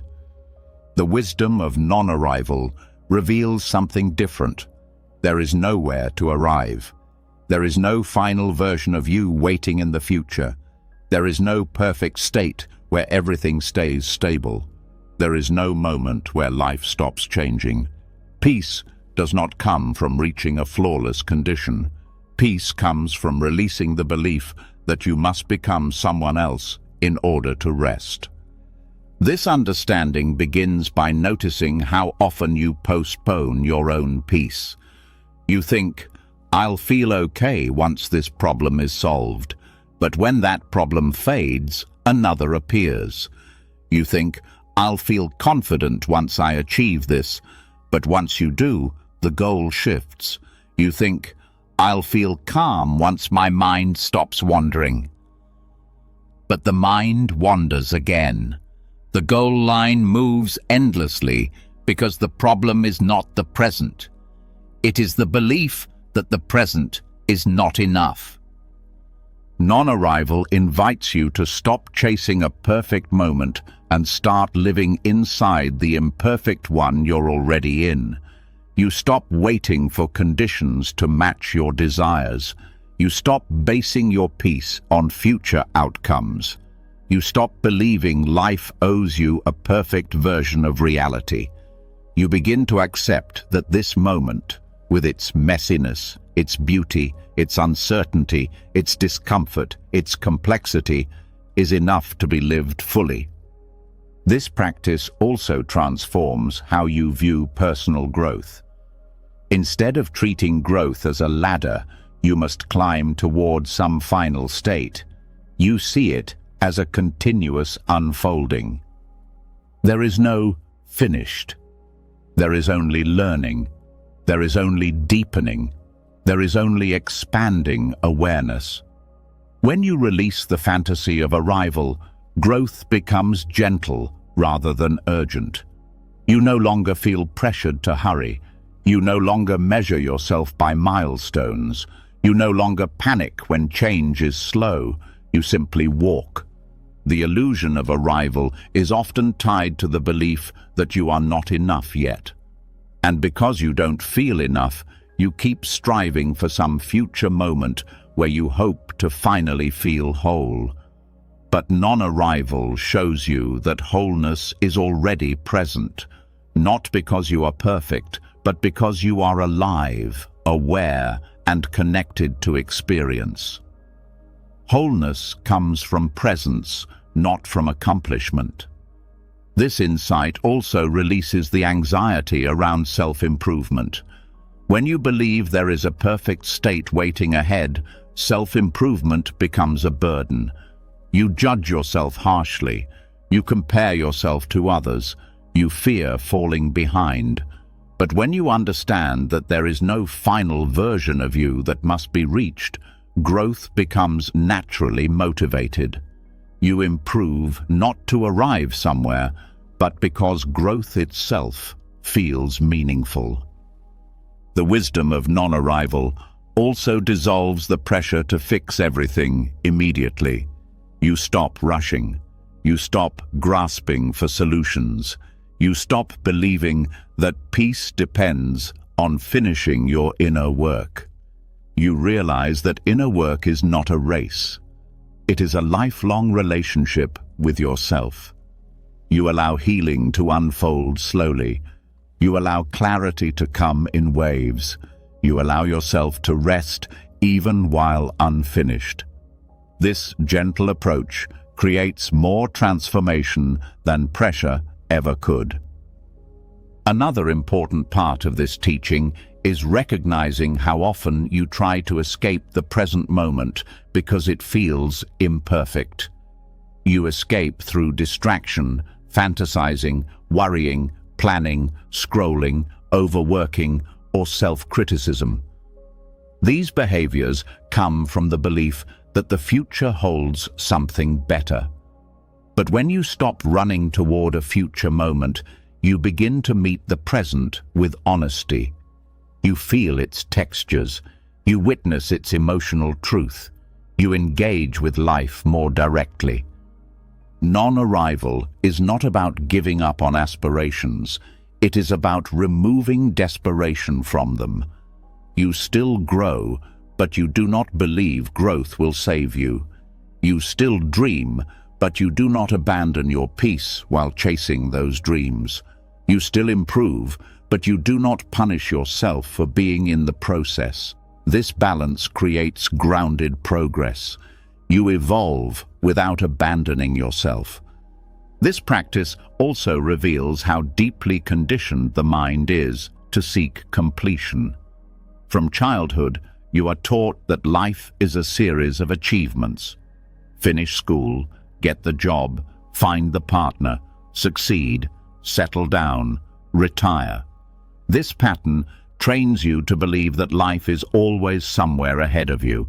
Non-arrival breaks this conditioning. It teaches that life is not a checklist. It is an ongoing experience. You stop living for later and start living for now. One of the most freeing parts of this teaching is understanding that imperfection is not a barrier to peace. It is the environment where peace grows. When you stop demanding perfection, you start seeing beauty in small things. A moment of quiet, a breath that grounds you, a smile that softens your chest, a single step toward clarity. Peace becomes accessible because it stops being conditional. This practice also teaches you to trust your path. When you release the fantasy of arrival, you stop comparing your journey to others. You stop worrying about being ahead or behind. You stop measuring your worth through progress. You see that your path unfolds uniquely. You take each step without needing to control the future. This trust deepens your connection to life itself. Non-arrival also brings emotional freedom. When you stop waiting for the perfect emotional state, you allow yourself to feel whatever arises. You accept sadness without thinking it means you're failing. You allow fear without believing it means you're broken. You hold joy without fearing it will disappear. You experience emotions as natural movements rather than signs of progress or decline. The wisdom of non-arrival teaches that peace is found in the rawness of the present, messy, unfinished, and deeply alive. You stop postponing your life. You stop postponing your healing. You stop postponing your peace. You begin to rest inside the unpolished moment. And when you rest in the present, you discover that the freedom you were chasing was always here, waiting for you to stop running. As this truth begins to settle into your awareness, you naturally move toward the next teaching, learning how to release tension stored not in the mind, but in the body, where much of your attachment silently lives. You've just stepped into the truth that there is nowhere to arrive, and something inside you softens deeply. The pressure to become someone fades. The urgency to perfect yourself loosens. There is a quiet peace in knowing you don't have to reach a flawless state to rest. But as the mind relaxes, another layer of understanding arises. Even when your thoughts let go, your body often does not. You notice the tight jaw, the lifted shoulders, the shallow breath, the clenched belly. You sense that some part of you is still holding on. This subtle tension reveals something important. The body often clings long after the mind understands release. And now you are ready to explore the next doorway, letting go through the body.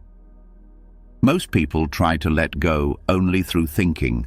They try to talk themselves into calmness, reason themselves out of fear, or repeat ideas about acceptance. But the body holds its own history.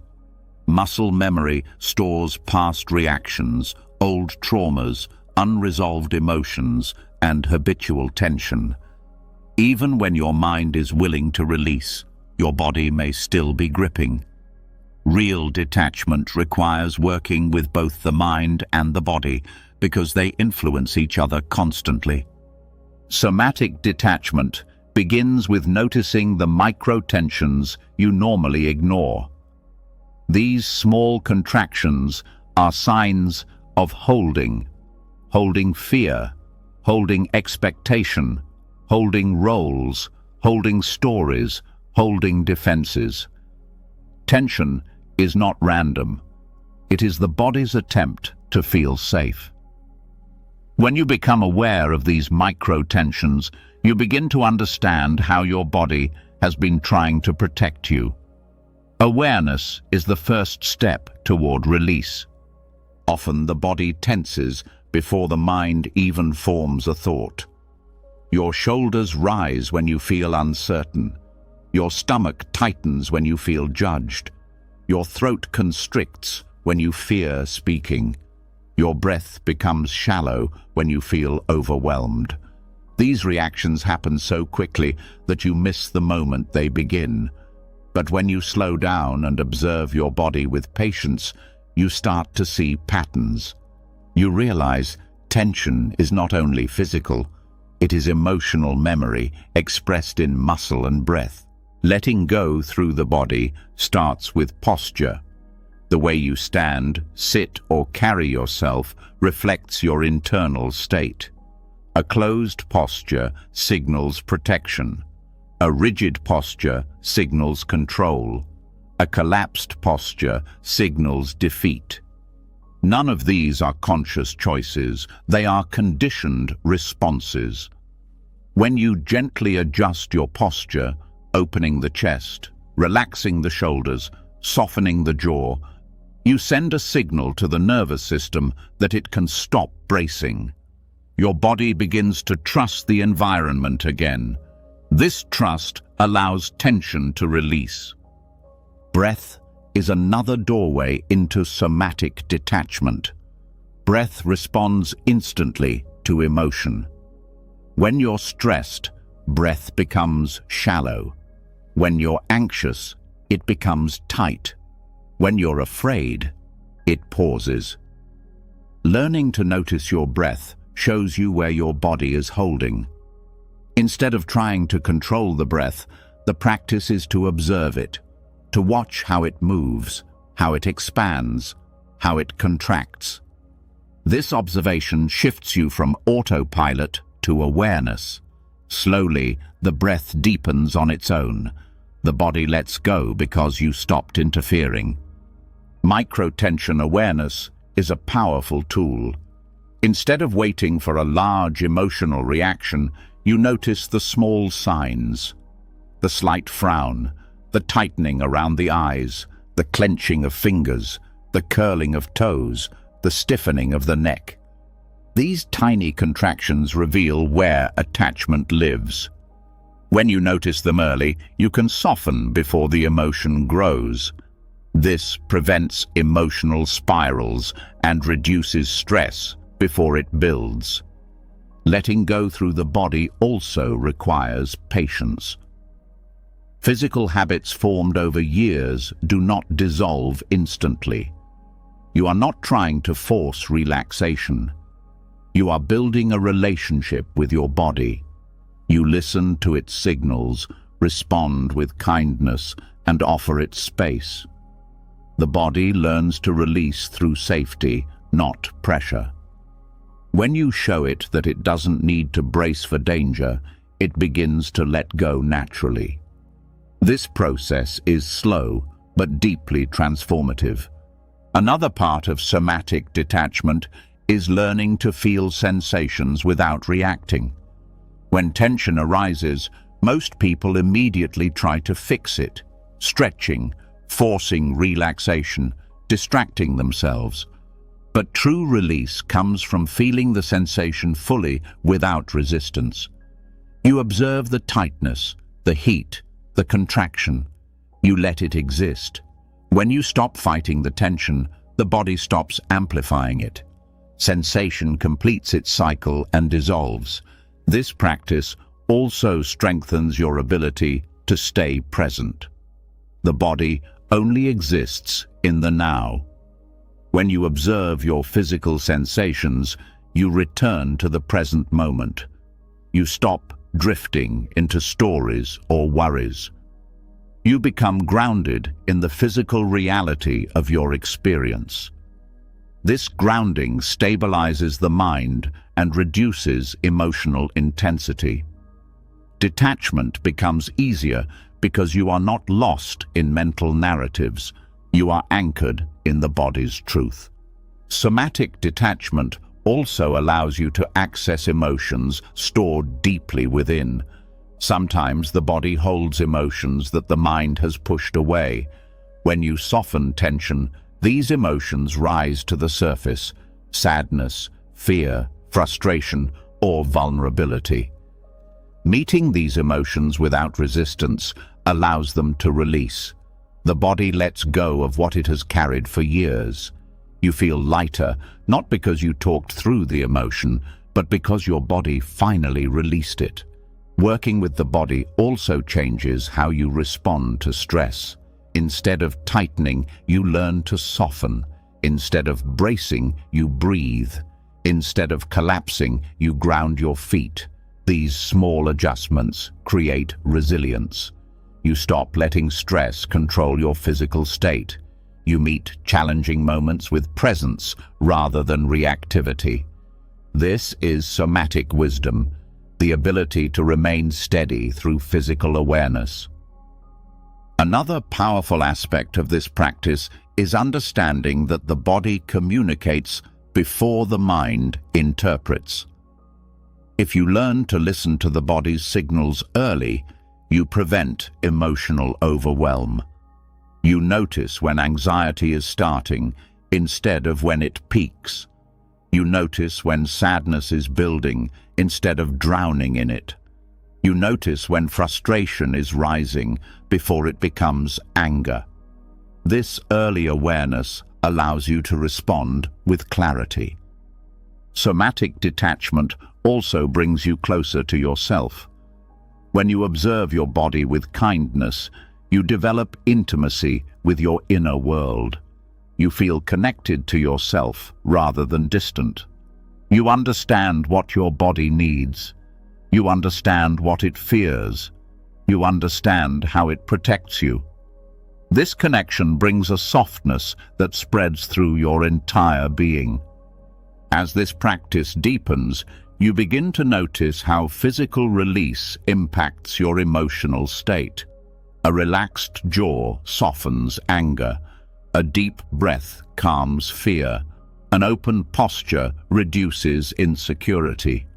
Tension held in the body often amplifies emotional difficulty. When the body releases that tension, emotional clarity follows. This connection makes it easier to meet life without gripping. Letting go through the body also teaches you humility. You realize that many reactions are unconscious and automatic. You understand that your body holds old stories you didn't choose. This reduces self-judgment. You stop blaming yourself for tension. You begin to see your body as a partner rather than an obstacle. This compassion accelerates healing. In time, your body learns the feeling of release. It becomes familiar with softness. It recognizes safety. Tension becomes easier to notice and easier to let go of. Your entire physical system shifts from survival mode to presence. This creates a foundation for deeper psychological and spiritual detachment. As the body relaxes, the mind follows. Thought loops weaken. Emotional storms calm. Inner pressure dissolves. You begin to experience a quiet peace that doesn't depend on perfect circumstances. And from this grounded state, you move toward the next teaching: how loss, instead of emptying you, can open space within you that you never knew existed. As the body learns to release its hidden tension, something inside you becomes steady in a new way. Your breath moves more freely, your posture softens, your inner world feels less crowded by old reactions. But with this new spaciousness comes an unexpected awareness. Space often feels frightening at first. When the body lets go, it creates openings, and openings remind you of loss. They remind you of moments when someone left, when something ended, when life changed without your permission. You may notice a subtle fear rising. What will fill this empty space? What if letting go leaves me with nothing? This fear is natural, and it signals the next teaching. Understanding loss in a deeper, more compassionate way. Most people view loss as emptiness, a void that takes something essential away. Whether it is the loss of a person, a relationship, a dream, a role, or a version of yourself, the mind interprets it as something breaking. You feel something missing, something undone, something incomplete. This reaction comes from the belief that what was lost was a part of you. Losing it feels like losing a piece of your identity. This is why grief hurts so deeply. But there is another side to loss that often goes unseen. Loss removes what once filled space, and in doing so, it reveals new capacity. Capacity for growth, capacity for resilience, capacity for curiosity, capacity for creativity, capacity for deeper connection, capacity for a new kind of self-awareness, capacity that was previously hidden by what occupied that space. Loss does not simply take, it also makes room. Allowing loss to reveal capacity begins with giving yourself permission to grieve without judgment. Grief is not a mistake. It is not weakness.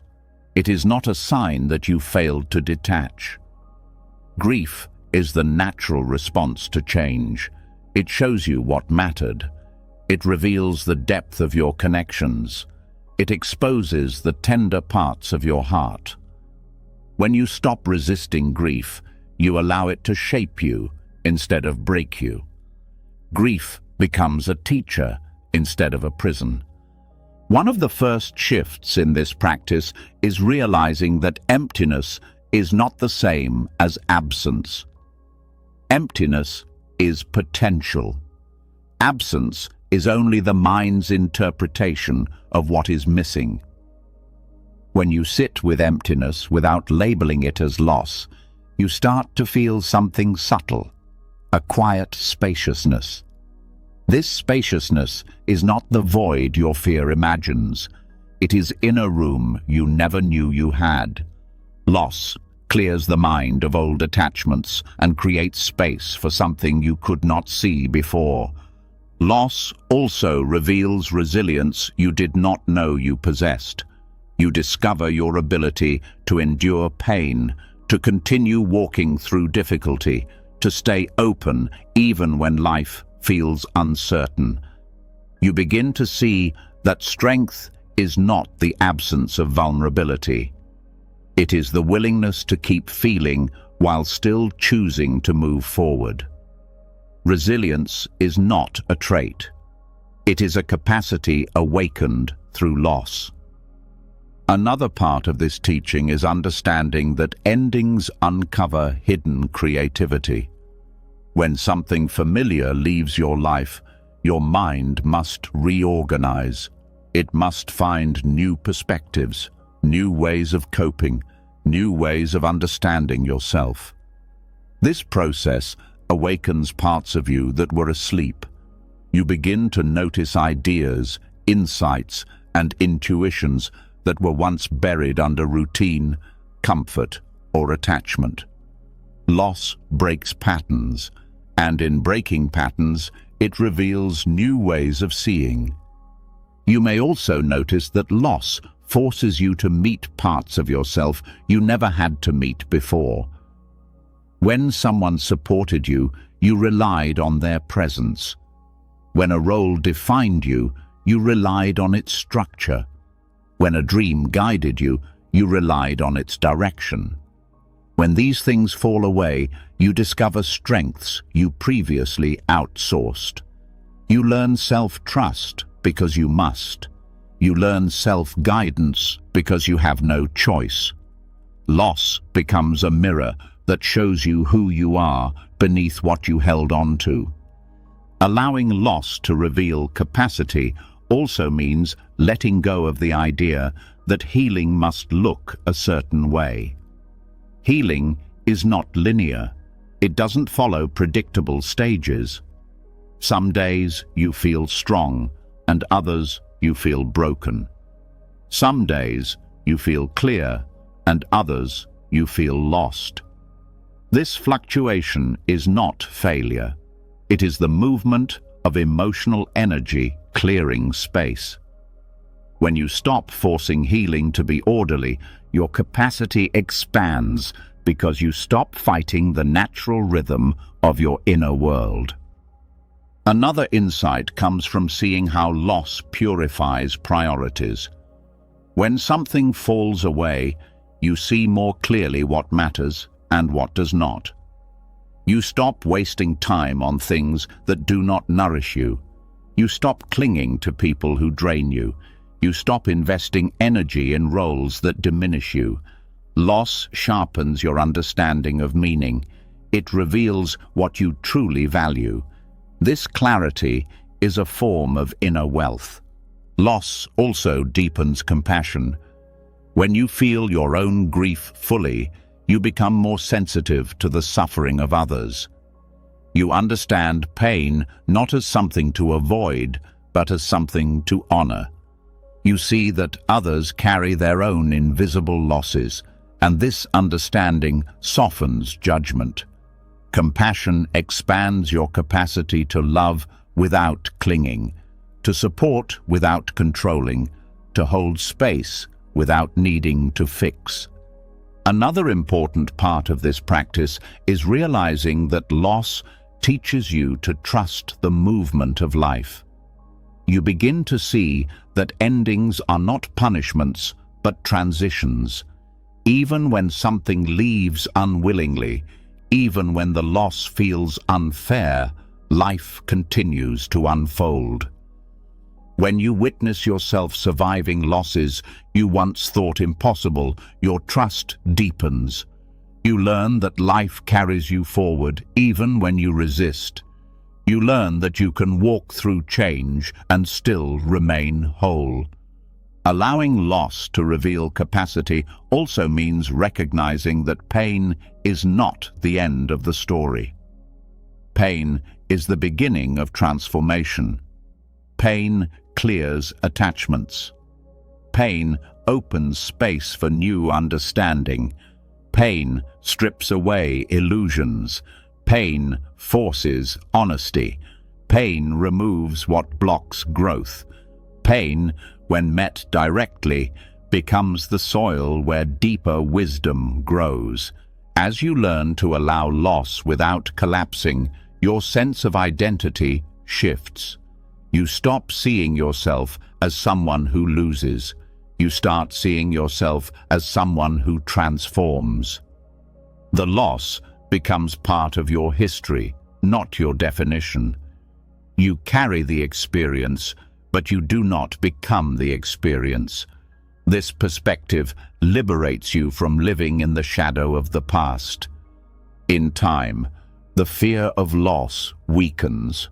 You realize that while loss is painful, it does not destroy you. You realize that new parts of you awaken through every ending. You realize that inner space is not something to fear. It is something to welcome. That space allows you to breathe. It allows you to grow. It allows you to evolve. Loss becomes a doorway, not a wall. A teacher, not a thief. A beginning, not just an end. And from this new understanding, you are ready to explore the next teaching. how to leave situations gracefully, without bitterness, without attachment, and without carrying emotional residue forward. You've just seen how loss can reveal hidden strength, new space, and deeper wisdom. As that truth settles in, something inside you shifts again. Your relationship with endings becomes softer. They no longer feel like punishment. They begin to feel like transitions. But even with this understanding, there is another layer that quietly shapes your experience, the way you leave situations. Because not all endings happen to you. Some endings are choices. Some endings are steps you must take. And often, the hardest part is not letting something go, but leaving without leftover bitterness, guilt, or emotional residue. This next teaching touches that delicate place. There comes a moment in life when you realize that staying is more harmful than leaving. This could be a relationship that drains you, a job that suffocates you, a habit that weakens you, or an environment that no longer aligns with who you are becoming. Yet, even when you know it's time to go, walking away rarely feels simple. You carry fear, doubt, attachment, guilt, and hesitation. The exit becomes tangled in emotion. This is where the practice of the compassionate exit becomes essential. A compassionate exit is not about disappearing. It is not about avoiding discomfort. It is not about leaving impulsively. It is about stepping away in a way that honors both yourself and the situation you are releasing. It means leaving with clarity rather than anger, leaving with understanding rather than blame, leaving with intention rather than reaction, leaving in a way that allows your heart to stay open, not guarded. The first part of a compassionate exit is honesty with yourself. You must acknowledge when something is no longer healthy, no longer aligned, no longer nourishing. People often stay in painful situations because they want to avoid hurting others or because they fear regret. But staying out of fear creates more harm in the long run. When you admit the truth without judgment, clarity emerges. You stop pretending. You stop hoping the situation will magically fix itself. You begin to see the necessity of stepping away. Once honesty is present, the next step is releasing blame. Blame makes leaving heavier. It traps you in the narrative of who was wrong, who failed, who disappointed you. Blame keeps you emotionally tied to what you're trying to leave. The goal of a compassionate exit is not to cast someone as the villain, even if the situation was painful. It is to recognize that conditions change, people change, needs change, and sometimes staying becomes incompatible with growth. Letting go of blame makes the departure lighter. A compassionate exit also requires emotional responsibility. It means acknowledging your part in the situation, your needs, your fears, your patterns, your unspoken expectations. This self-awareness prevents you from carrying the same unresolved issues into the next chapter of your life. When you take responsibility for your emotional experience, you leave with wisdom instead of wounds. Another important part of leaving with compassion is clear intention. You must know why you're stepping away, not to escape discomfort, but to protect your well-being, honor your boundaries, or follow a deeper truth. When your intention is grounded, the exit becomes an act of respect for yourself, rather than an act of rejection toward the other person or situation. One of the subtler skills in a compassionate exit is recognizing when explanation is needed and when it will create more harm. Sometimes clarity brings closure. Sometimes explanation reopens wounds or triggers defensiveness. Compassion means sensing what creates the most peace for everyone involved. It is not your responsibility to make someone fully understand your decision, but it is your responsibility to act with respect. A compassionate exit also requires emotional cleanup, not with others, but within yourself. You must release the stories you tell about the situation. You must loosen your grip on regrets. You must forgive yourself for not leaving sooner or staying longer. You must forgive the other person for their limitations. Without this internal cleanup, even if you leave physically, you remain emotionally stuck. True departure happens in the mind long before it happens in action. When leaving, there is also a tendency to replay the past, searching for signs, mistakes, or alternative outcomes. This mental looping keeps you tied to the situation you're walking away from. The compassionate exit teaches you to interrupt this loop by asking a simple question: what is this replay giving me right now? Usually the answer is nothing but pain. Redirecting attention to the present helps prevent emotional residue from piling up. Another essential part of this practice is setting boundaries with yourself. The mind will naturally revisit old attachments. It will want to check in, reattach, bargain, or reopen old conversations. Setting boundaries with yourself means gently redirecting your attention each time you feel pulled back. It means honoring your own decision. It means reminding yourself of the reasons you left, not to reinforce pain, but to reinforce clarity. Compassionate exiting also means allowing grief to arise without resisting it. Leaving something meaningful hurts, even when it is the right choice. A compassionate exit does not bypass grief. It respects it. Grief shows the depth of your connection. It reveals the care you had. It honors what was shared. When you let yourself feel the grief fully, it moves through you instead of getting stuck. This prevents bitterness from forming. Another aspect is learning to leave without burning bridges unless necessary. Sometimes distance is needed. Sometimes silence is needed. Sometimes firm boundaries are needed. But burning bridges out of anger creates more emotional residue.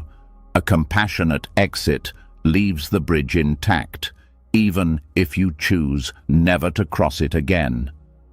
This keeps your heart clean. Compassionate exiting also means not carrying the identity the situation gave you. If a job made you feel inadequate, you don't take that identity with you. If a relationship made you feel unworthy, you don't let that belief follow you. If a habit made you feel weak, you don't label yourself as weak. Leaving means shedding the identity you built inside that chapter. You step into the next phase without dragging old stories behind you. This practice teaches you that endings can be acts of love. Love for yourself, love for your well-being, love for your growth. A compassionate exit does not mean you didn't care. It means you cared enough to leave in a way that protects dignity. It means you choose peace over chaos. It means you release without revenge. When you leave with compassion, you create emotional space for new experiences. You welcome new relationships without comparing them to the old. You enter new environments without carrying mistrust. You explore new opportunities Without the fear that history will repeat itself, you open to life again with a steady heart. In time, compassionate exiting becomes a deep form of wisdom. The ability to walk away without turning cold, to close doors without slamming them, to release without becoming bitter. This wisdom keeps your heart open even through endings. And with this open heart, you are ready to explore the next teaching, the subtle but powerful moment before reaction, the space where true liberation begins. You've just explored how to leave situations with clarity instead of bitterness, and something subtle begins to shift inside you.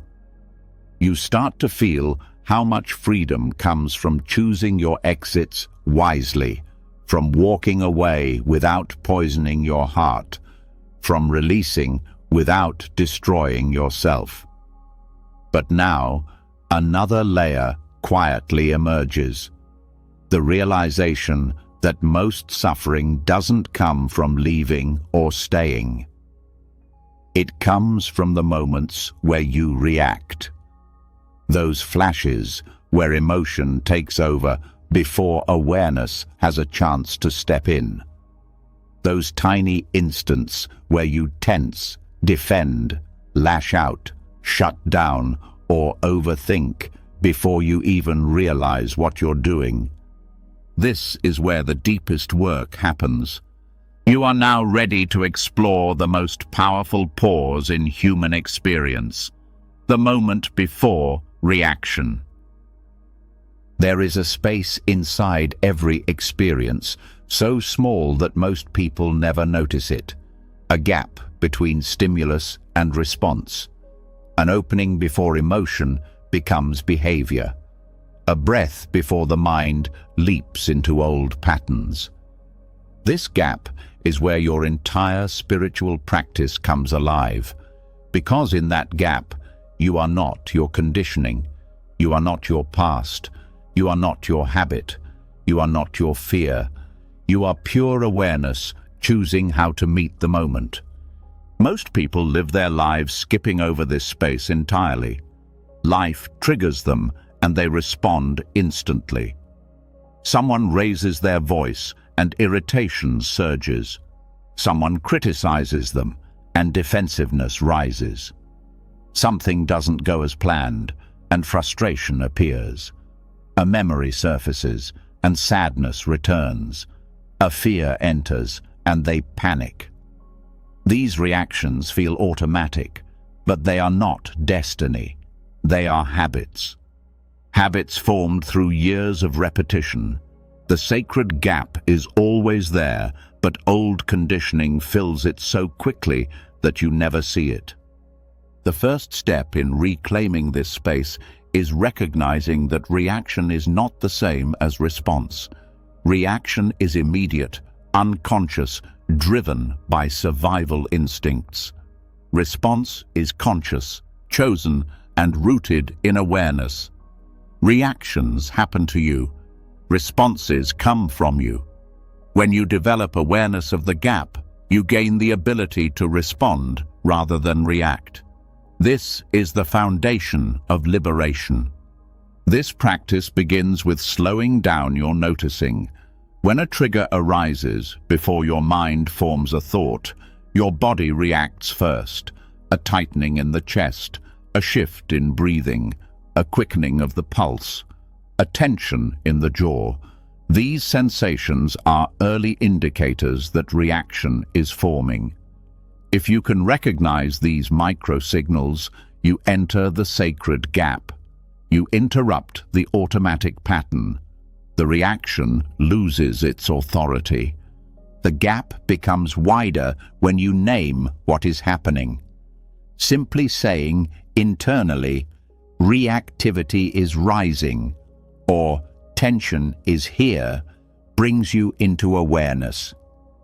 Naming breaks the unconscious chain that leads to automatic behavior. You stop being inside the reaction and begin observing it. Observation itself is a form of freedom. You become the witness rather than the actor swept away by emotion. Another powerful aspect of the sacred gap is the breath. The breath always exposes your state before your mind does. When you feel your breath becoming shallow or irregular, that is the doorway. Instead of tightening into reaction, soften into awareness. Don't force the breath to behave. Simply notice it. This noticing pulls you out of unconsciousness. The reaction begins to lose momentum because it no longer has your full identification. Understanding this gap also means accepting that reaction is not the enemy. Reaction is simply old conditioning playing itself out.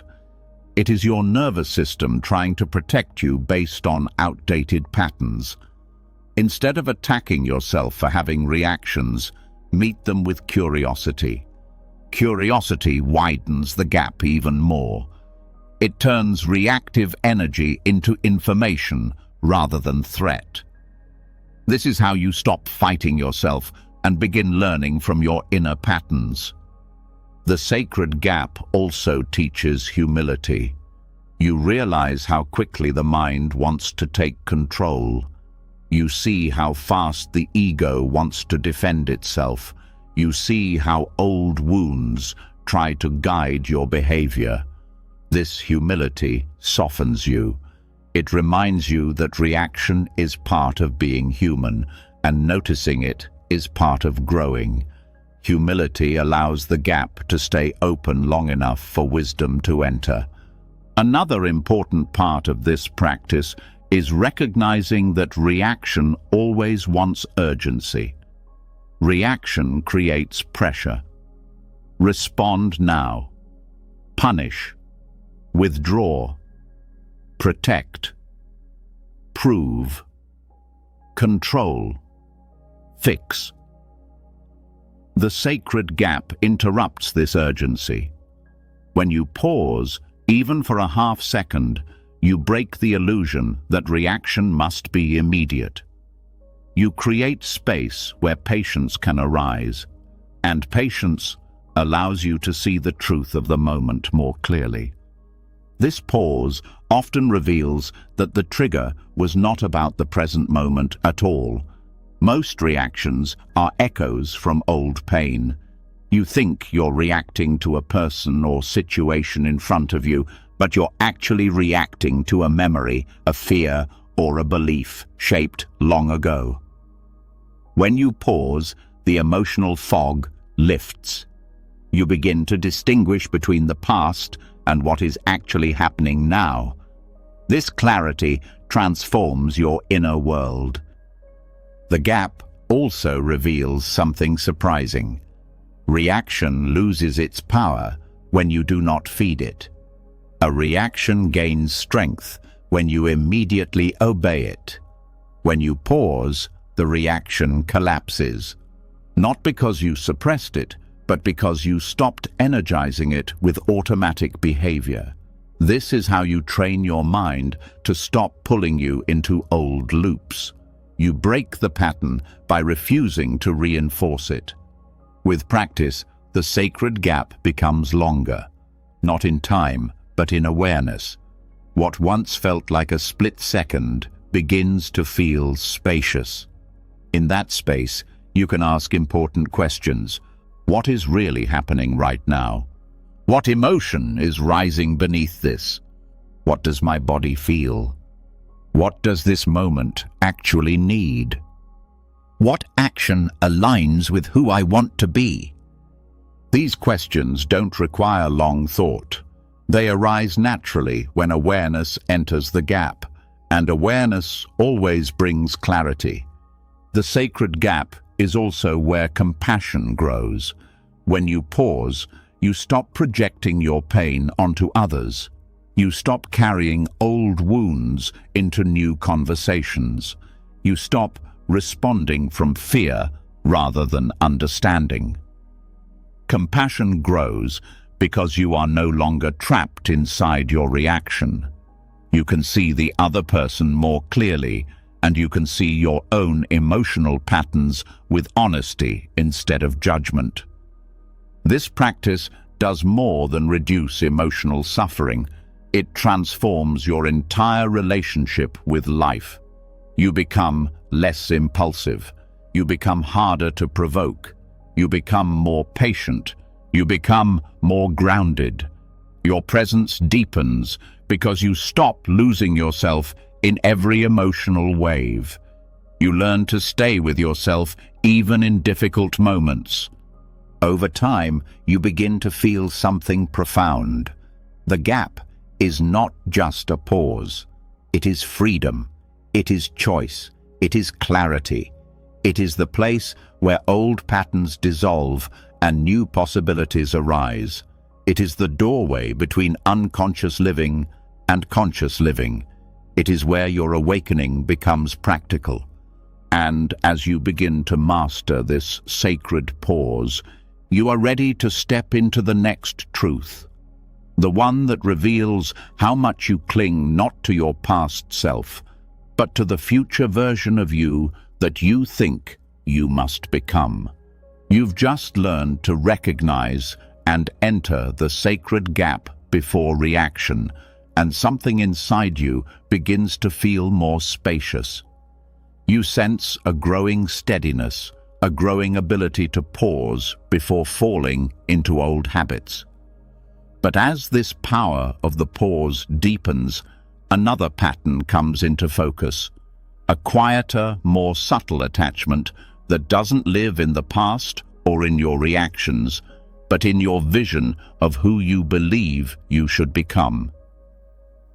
A future self you've been chasing for years. A future self you idolize.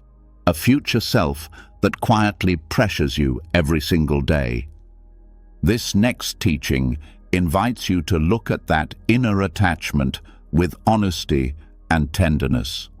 There is a version of yourself you carry in your mind, the ideal self, the one who is finally confident, finally healed, finally disciplined, finally successful, finally calm, finally complete. This imagined future self holds every quality you believe you lack. It becomes a symbol of the life you want and the person you hope to be. But instead of inspiring you, this image can begin to imprison you. It becomes something you measure yourself against constantly. Every flaw, every mistake, every slow day feels like failure because it does not match the ideal. This attachment to the future self creates hidden pressure. You push yourself to improve quickly. You criticize yourself for not growing fast enough. You compare your current life to the image in your mind. You believe happiness will come only once you become that perfect version of yourself. This creates a gap between who you are and who you think you must be. And you live trapped between the two, never fully resting. The first layer of this teaching is recognizing how deeply this ideal self influences your behavior. It governs your self-talk. It shapes your goals. It drives your perfectionism.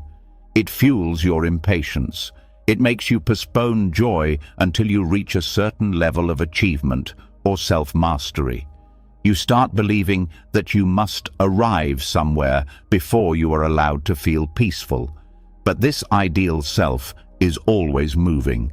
No matter how far you climb, the image shifts, grows, and sits at the next horizon. It is an endless chase. Detaching from the future self you idolize means understanding that growth is not wrong, but worshipping an ideal self creates suffering. When you cling to an imagined version of yourself, you stop appreciating the person you are today. You stop noticing your progress. You overlook your strengths. You judge your current state as inadequate. This judgment becomes constant pressure, and pressure blocks growth rather than supporting it. The practice begins with seeing how this idealized future self was created. It came from comparison, from cultural expectations, from childhood wounds, from social pressure, from old fears, from dreams you formed before you understood yourself fully. The future self is not a destiny. It is a collage of influences. When you understand this, you stop treating it as a sacred truth. It loses its authority. Another part of releasing this attachment is noticing how the ideal self influences your emotional world. When you believe you must become someone specific, every setback feels personal. Every slow day feels like proof that you're failing.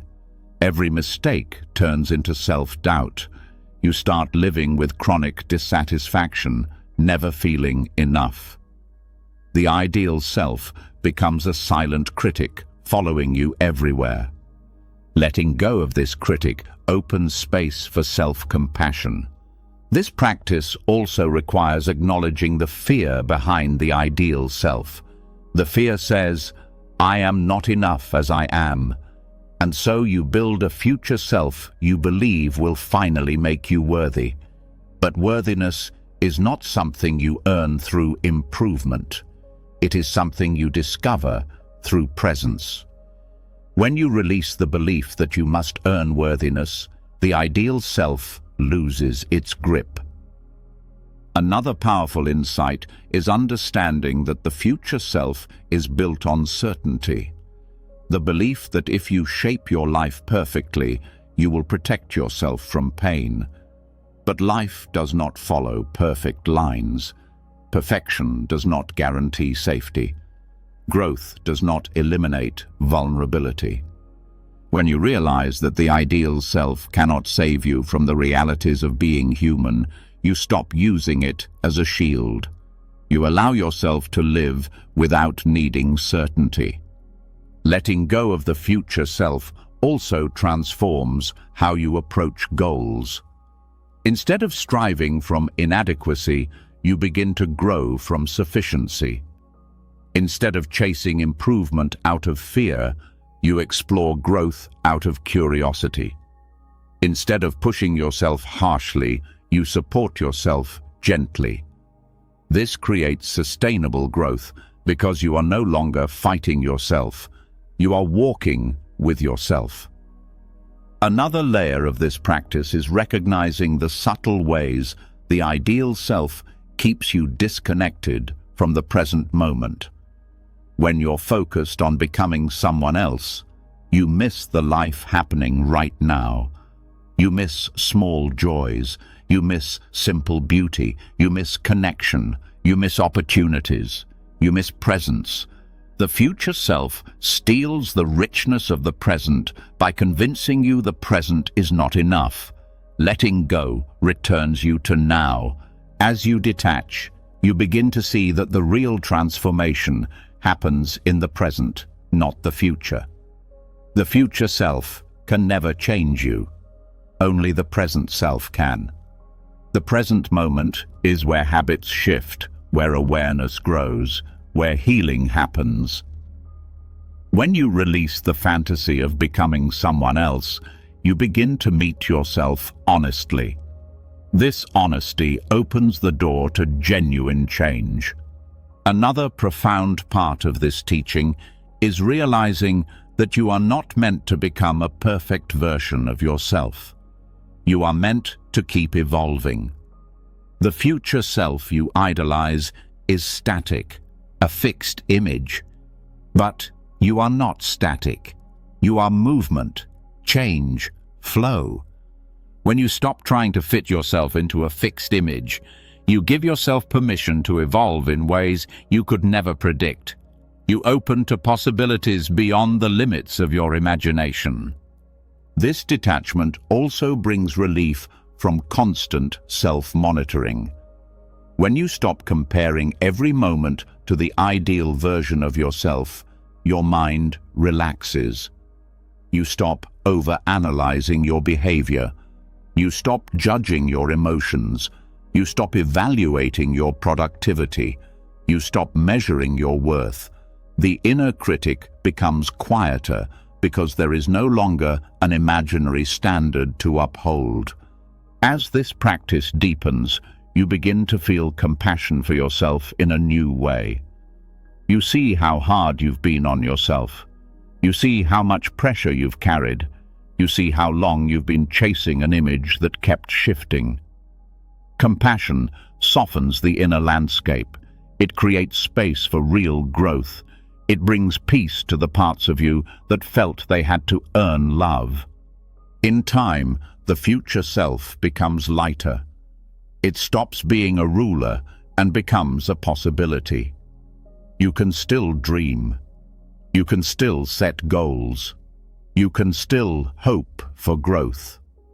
But you no longer attach your worth to those dreams. You no longer punish yourself for not matching an ideal. You no longer postpone peace. Growth becomes an expression of your inner freedom, not a requirement for it. And as this pressure dissolves, your attention naturally turns toward another form of clinging, the attachment to closure, the need for every story to make sense before you can rest. This is where your next step begins. You've just loosened your grip on the idealized future self, and something inside you gently exhales. The pressure to become someone perfect softens, and a quiet acceptance begins to settle in. But as this pressure dissolves, another truth appears. Life contains many chapters that do not resolve cleanly, conversations that never end properly, relationships without closure, answers you never receive, chances you never took, feelings that never got expressed. And a part of you still longs to fix these unfinished threads, to tie them neatly, to make everything make sense. This is where the next teaching unfolds, learning to stop resisting what remains incomplete. Life is full of unfinished cycles. Some moments simply end before you are ready. People leave suddenly. Opportunities dissolve. Circumstances shift. Emotions fade without explanation. Stories stop mid-sentence. The human mind is uncomfortable with this. It wants the world to feel tidy, coherent, resolved. It wants answers, explanations, and clear narratives. It wants to close every door so it can feel safe. But life is not built around the mind's desire for resolution. Life moves by its own rhythm, not in perfect arcs. Some stories end quietly. Some end abruptly. Some never end at all. They simply fade. The suffering comes not from the unfinishedness itself, but from the resistance to its lack of completion. The first part of accepting unfinished cycles is recognizing that not everything needs closure to be meaningful. Closure is often a mental fantasy, the belief that if you understood why something happened or ended, you would feel at peace. But understanding does not erase pain. Explanation does not rewrite history. Closure does not guarantee healing. Sometimes what you call closure is just a final attempt to control what has already passed. When you release the need for the perfect ending, you allow yourself to move forward without dragging unanswered questions behind you. Another layer of this teaching is seeing how the mind tries to rewrite the past.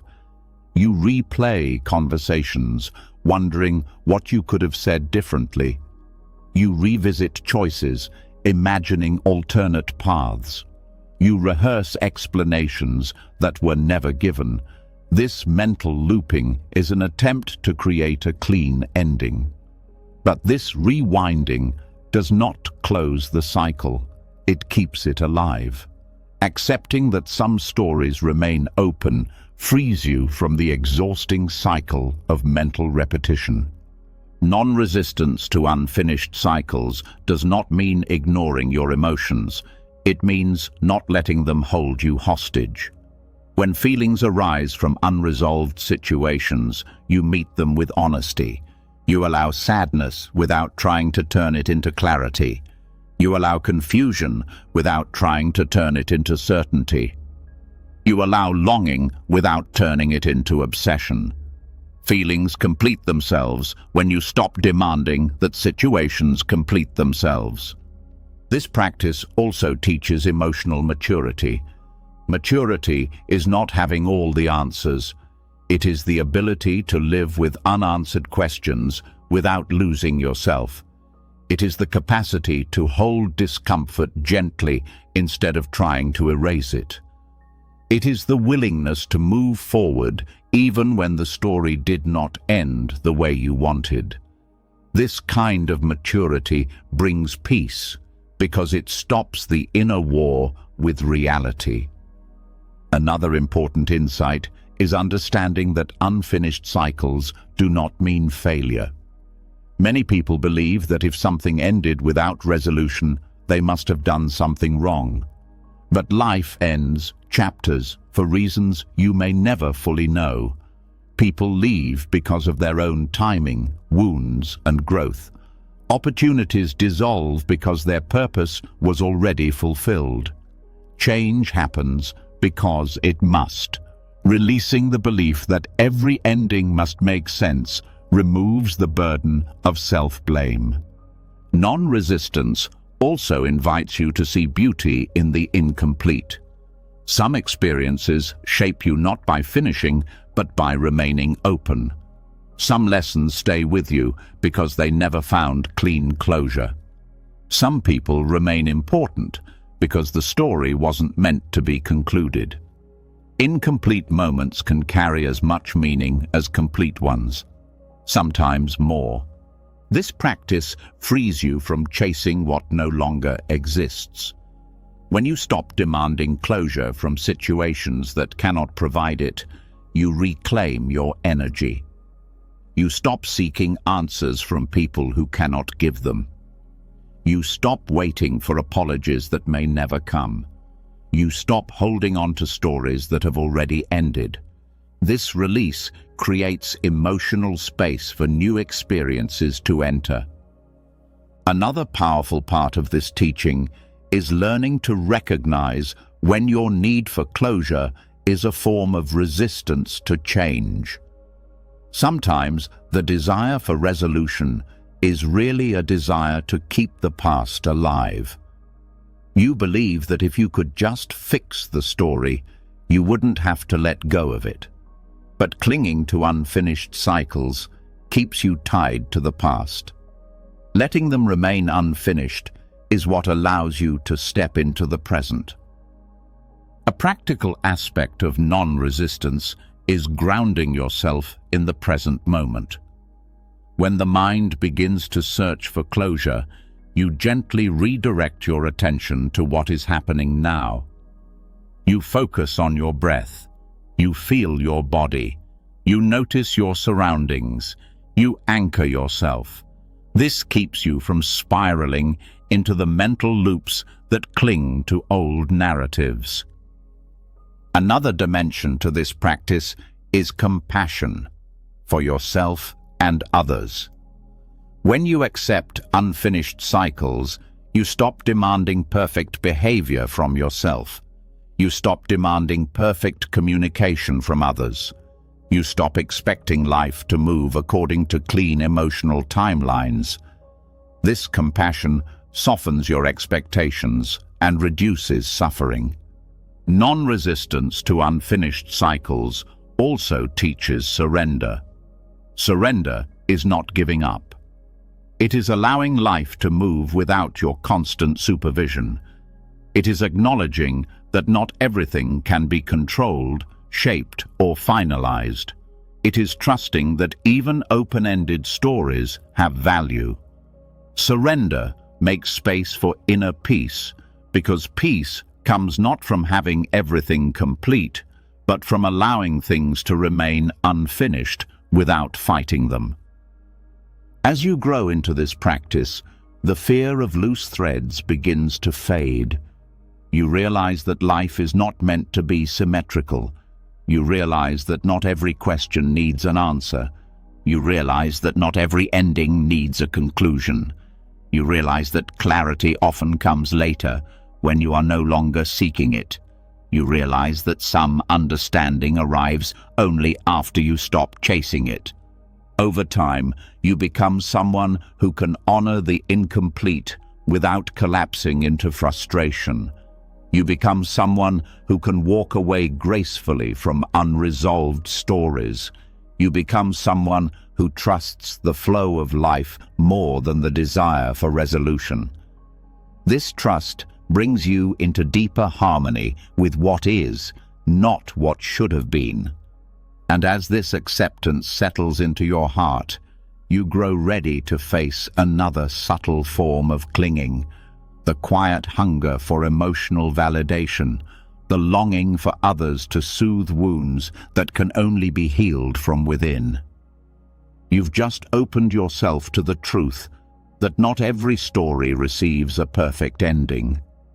Something in you loosens when you stop forcing closure, when you stop chasing the answers that will never arrive, when you finally allow life to be unfinished.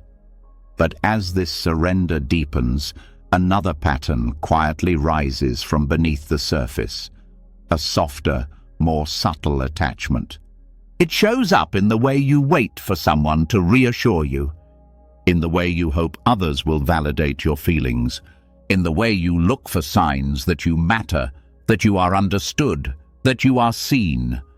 This longing seems gentle on the outside, but it shapes your emotional world more than anything else.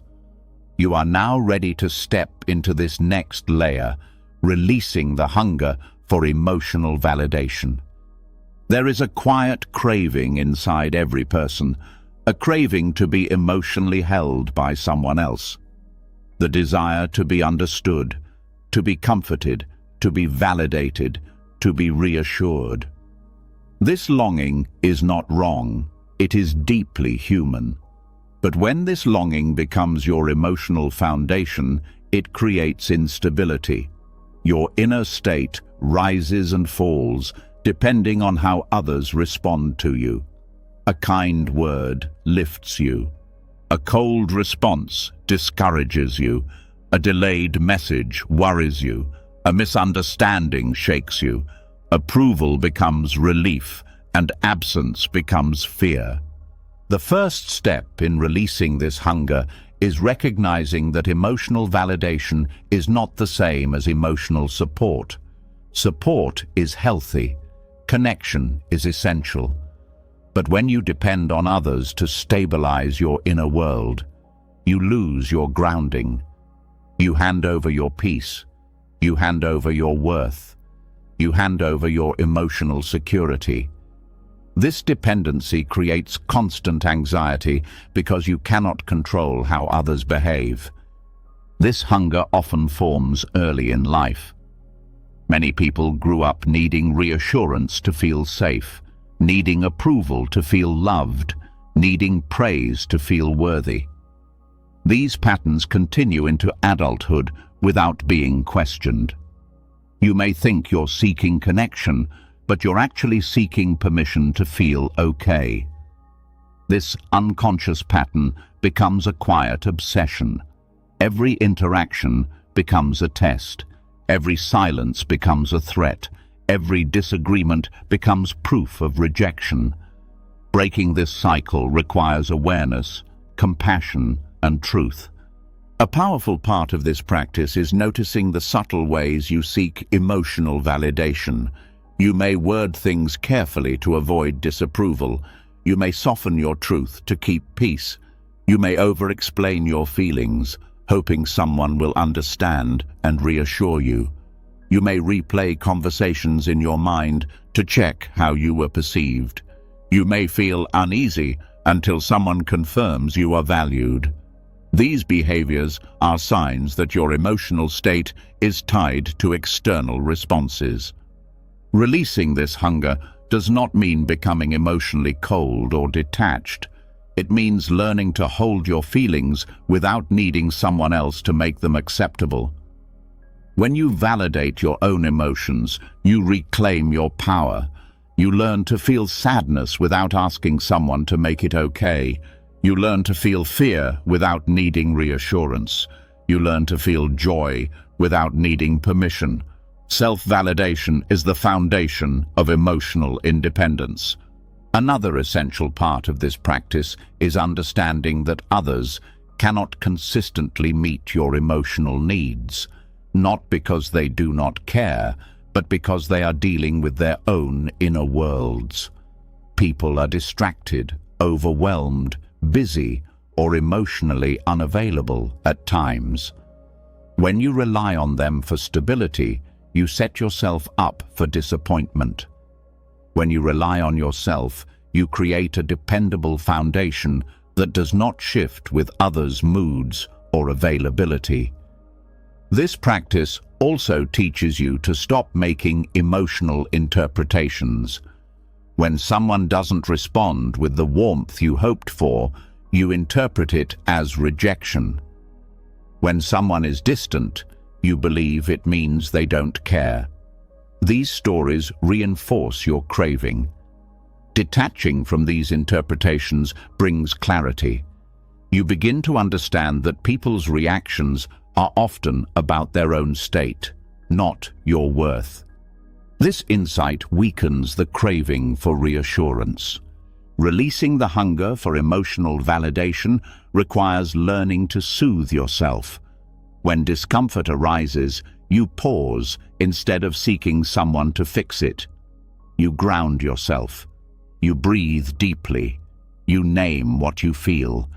You accept your emotions without judgment. This inner soothing becomes your emotional anchor. You stop relying on others to calm your storms, and your storms become less intense because you meet them with presence.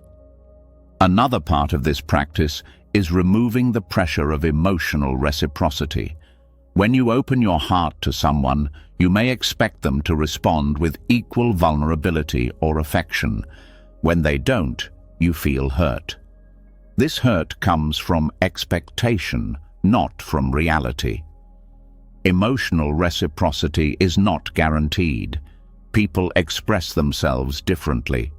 When you release the demand for mirrored emotional energy, your relationships become healthier. You give without contracting. You receive without interpreting. You love without bargaining. Releasing this hunger also reveals how deeply you have tied your identity to how others feel about you.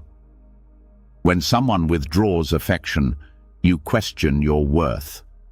When someone misunderstands you, you question your clarity.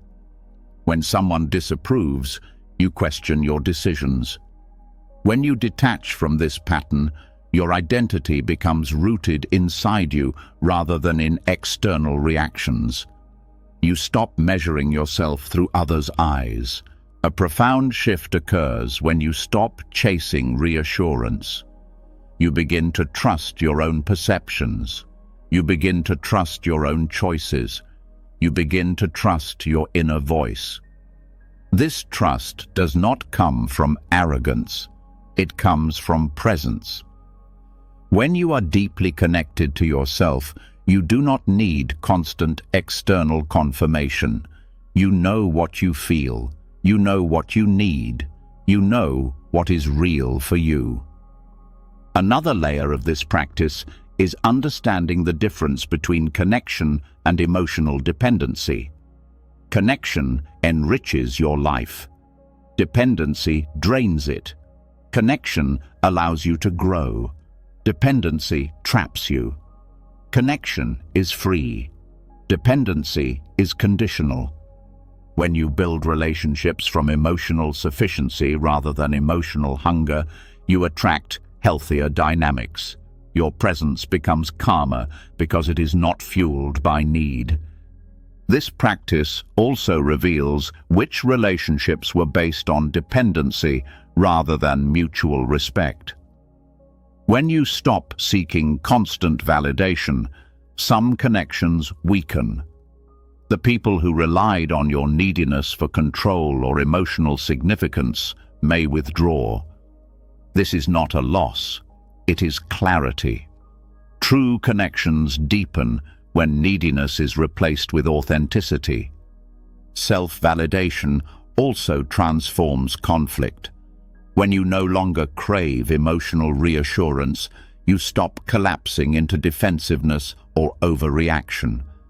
You can hear criticism without crumbling. You can communicate honestly without fear. You can disagree without losing your sense of worth. This stability creates healthier communication and deeper maturity. One of the most beautiful outcomes of this practice is that your love becomes cleaner. When you don't need people to validate you, you allow them to be themselves. You love without pressure. You listen without needing anything back. You give without fear of rejection. Your affection becomes a gift, not a plea. This kind of love is rare, strong, and deeply healing for you and for others. Over time, the hunger for emotional validation becomes weaker. You begin to feel whole even when someone doesn't respond the way you hoped. You begin to feel grounded even when you are misunderstood. You begin to feel steady even when others are distant. You begin to feel confident even when no one praises you. This is emotional freedom. And from this freedom, another layer of detachment becomes possible. Learning how not to hold on to experiences longer than they belong. How to stop letting moments linger inside you long after they have passed. You've just loosened the longing for emotional reassurance, and something inside you starts to feel lighter. You begin to sense a growing independence in your heart, a calmness that comes from not needing others to constantly confirm your worth. But as this new stability rises, another truth becomes impossible to ignore. Even when you no longer seek validation, the mind still tends to hold on. It holds on to comments, to memories, to past experiences, to old wounds, to tiny moments that should have passed long ago. This subtle holding keeps your inner world crowded. It fills your emotional space with echoes. It keeps you reliving things that were meant to be brief. Now you are ready to explore the next freedom, the freedom of non-retaining. There is a quiet tendency in the mind to preserve experiences far beyond their natural lifespan. A stranger's remark, a moment of embarrassment, an argument that ended days ago, a disappointment that happened years ago. The mind keeps these alive, turning them into emotional residue. Instead of allowing moments to flow through you, the mind grabs them, stores them, and repeats them. This habit creates heaviness because you carry far more than the present requires. Non-retaining does not mean forgetting everything or suppressing memory. It means not feeding experiences with emotional importance once they've served their purpose. It means letting moments end when they end. It means not turning passing events into identity. When you stop retaining every emotional impression, your inner world becomes spacious, calm, and resilient. The first step in practicing non-retaining is noticing how quickly the mind forms attachments to experiences. Something happens, and instantly the mind labels it, judges it, and stores it. A compliment becomes a story about your worth. A criticism becomes a story about your flaws. A small mistake becomes a story about your identity. These stories do not represent reality. They represent the mind's habit of turning moments into meaning. To detach from this habit, You start by seeing experiences as events rather than reflections of the self. Someone's words are just words. A feeling is just a feeling. A situation is just a situation. None of these are permanent. None of these define you. None of these deserve to be carried as emotional weight. When you stop interpreting experiences as personal commentary on your worth, retention weakens. Non-retaining also requires understanding how long certain experiences should stay. Some moments need your attention briefly, to learn from, to understand, to process. But after that, they lose their usefulness. Yet the mind continues to revisit them, turning memory into suffering. Practicing non-retaining means recognizing the natural expiration point of an experience. Once it has taught you what it can teach, you let it dissolve. A powerful part of this practice is learning to feel without storing. When a strong emotion arises, you allow it fully. You feel sadness, anger, joy, fear, or disappointment with openness. But when the emotion finishes its natural cycle, you do not hold on to it through thought. You do not replay the moment. You do not analyze it endlessly. You do not weave it into identity. The emotion completes itself and becomes empty. This ability to feel deeply without retaining is a sign of emotional maturity. Non-retaining also teaches you to stop rehearsing the past. Rehearsal is one of the primary ways the mind keeps experiences alive.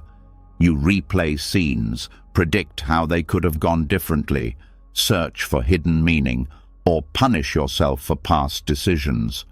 This rehearsal does not protect you. It traps you. When you notice yourself looping mentally, you gently return to presence. You interrupt the habit by asking, "Does this need to stay?" Often, the answer is no. Another layer of this practice involves letting go of both positive and negative retention. People often cling to pleasant experiences because they fear losing them. They replay praise, nostalgia, or moments of joy as a way to feel secure. But even holding on to positive experiences creates suffering because life keeps moving. When you retain the past, even beautiful moments become barriers to new presence. Non-retaining means appreciating moments fully, but not clinging once they pass. A deep insight arises when you realize that the mind's habit of retaining experiences is connected to the illusion of identity. The mind believes that what happens to you is you, so it collects experiences to reinforce the idea of a solid self. When you practice non-retaining, you loosen the identity built from memories.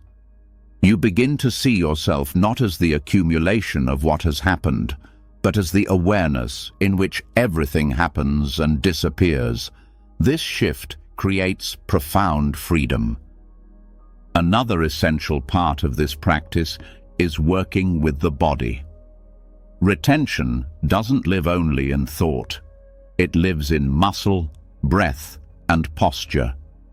When you hold on to an experience mentally, your body often holds on to it physically. A painful memory tightens the stomach. An argument from years ago tenses the jaw. A disappointment contracts the chest.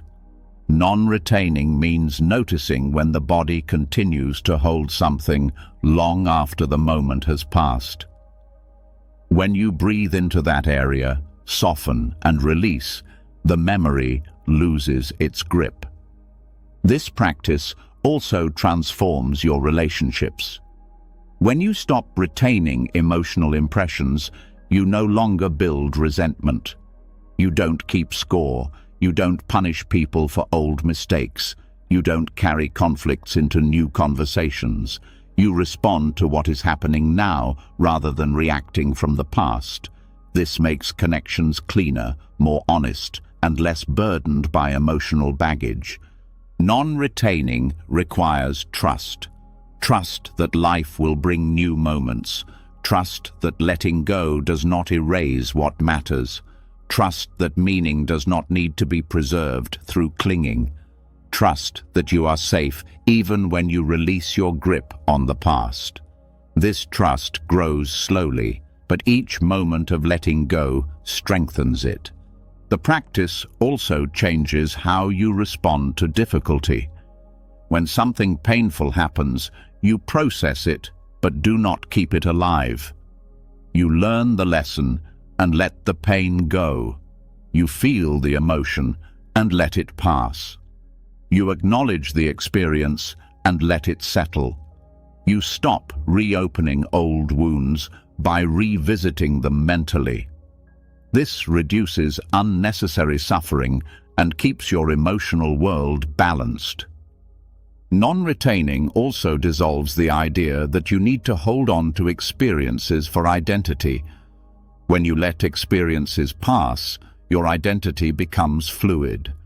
You stop defining yourself by old moments.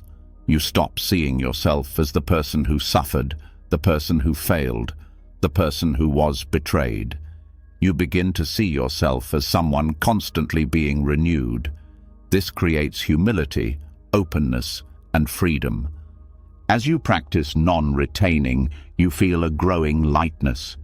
You notice your mind is less crowded, your emotions settle more quickly, your reactions become softer, your presence deepens. You begin to experience life directly instead of through the weight of accumulated impressions. And as this spacious inner world expands, you naturally move into another essential dimension of detachment, being present for others with compassion without absorbing their suffering as your own. You've just stepped into the freedom of non-retaining, and already your inner space feels cleaner. Experiences come and go without leaving permanent marks. Old memories loosen. Heavy emotions no longer take root. But as this clarity expands, another truth rises gently to the surface. Even when you stop holding on to your own experiences, you may still hold what others feel. You may carry their sadness. You may internalize their fear. You may absorb their pain as if it were your own. This softness comes from kindness, but without wisdom, kindness becomes self-wounding. Now you are ready for the next part of detachment, compassion without fusion. There is a difference between caring and merging, but the line between the two can be thin. Many people who are deeply empathetic feel responsible for the emotional states of others. They believe that to show love, they must absorb someone's suffering. They take on others' sadness, stress, and anxiety, hoping that carrying the weight will help lighten it.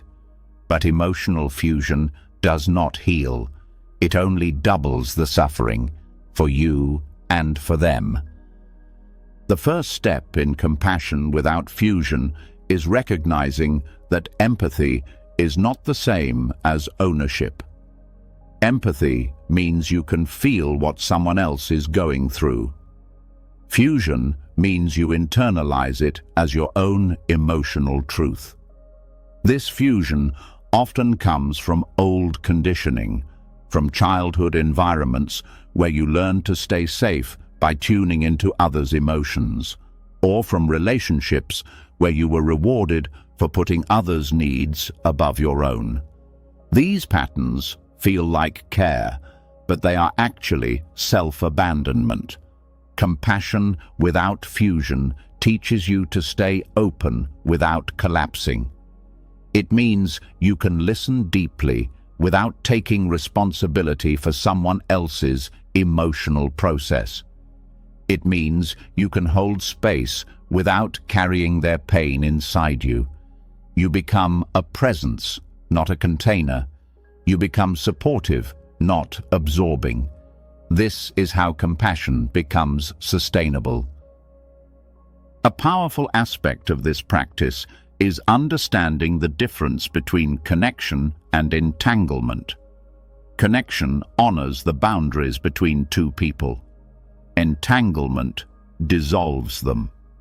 When you fuse with another person's suffering, you lose clarity.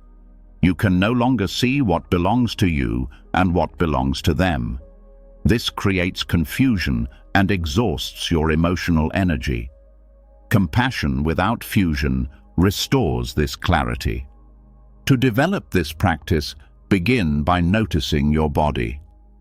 When someone shares their pain, your body often responds before the mind. Your chest tightens, your breath shortens, your shoulders rise. This physical response is your nervous system trying to match the other person's emotional energy. By observing these sensations early, you can prevent emotional fusion before it happens.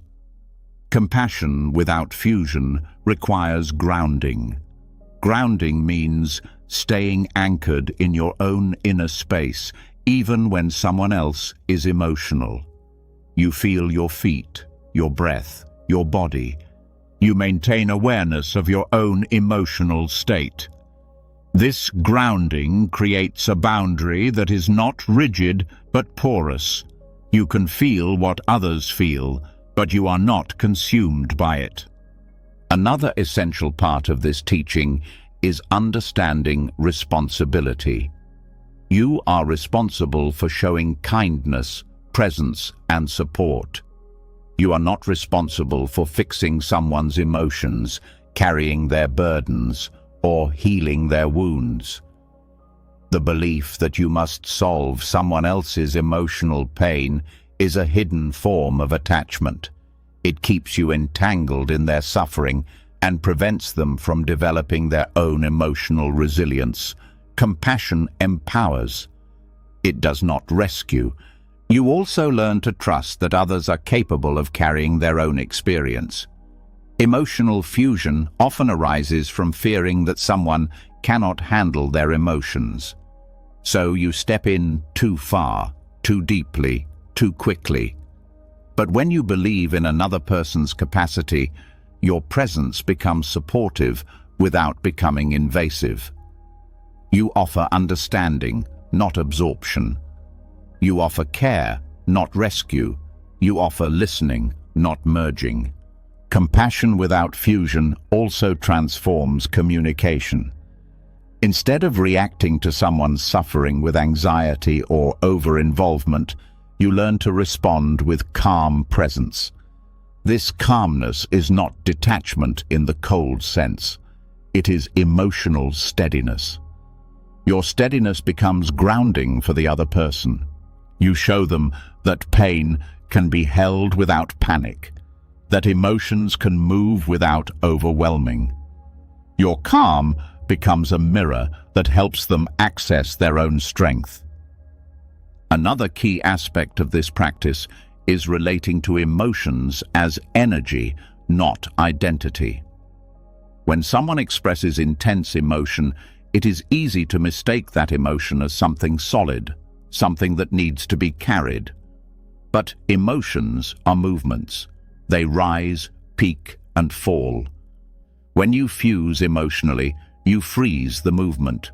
When you stay compassionate without merging, you allow their emotions to keep moving through them, not into you.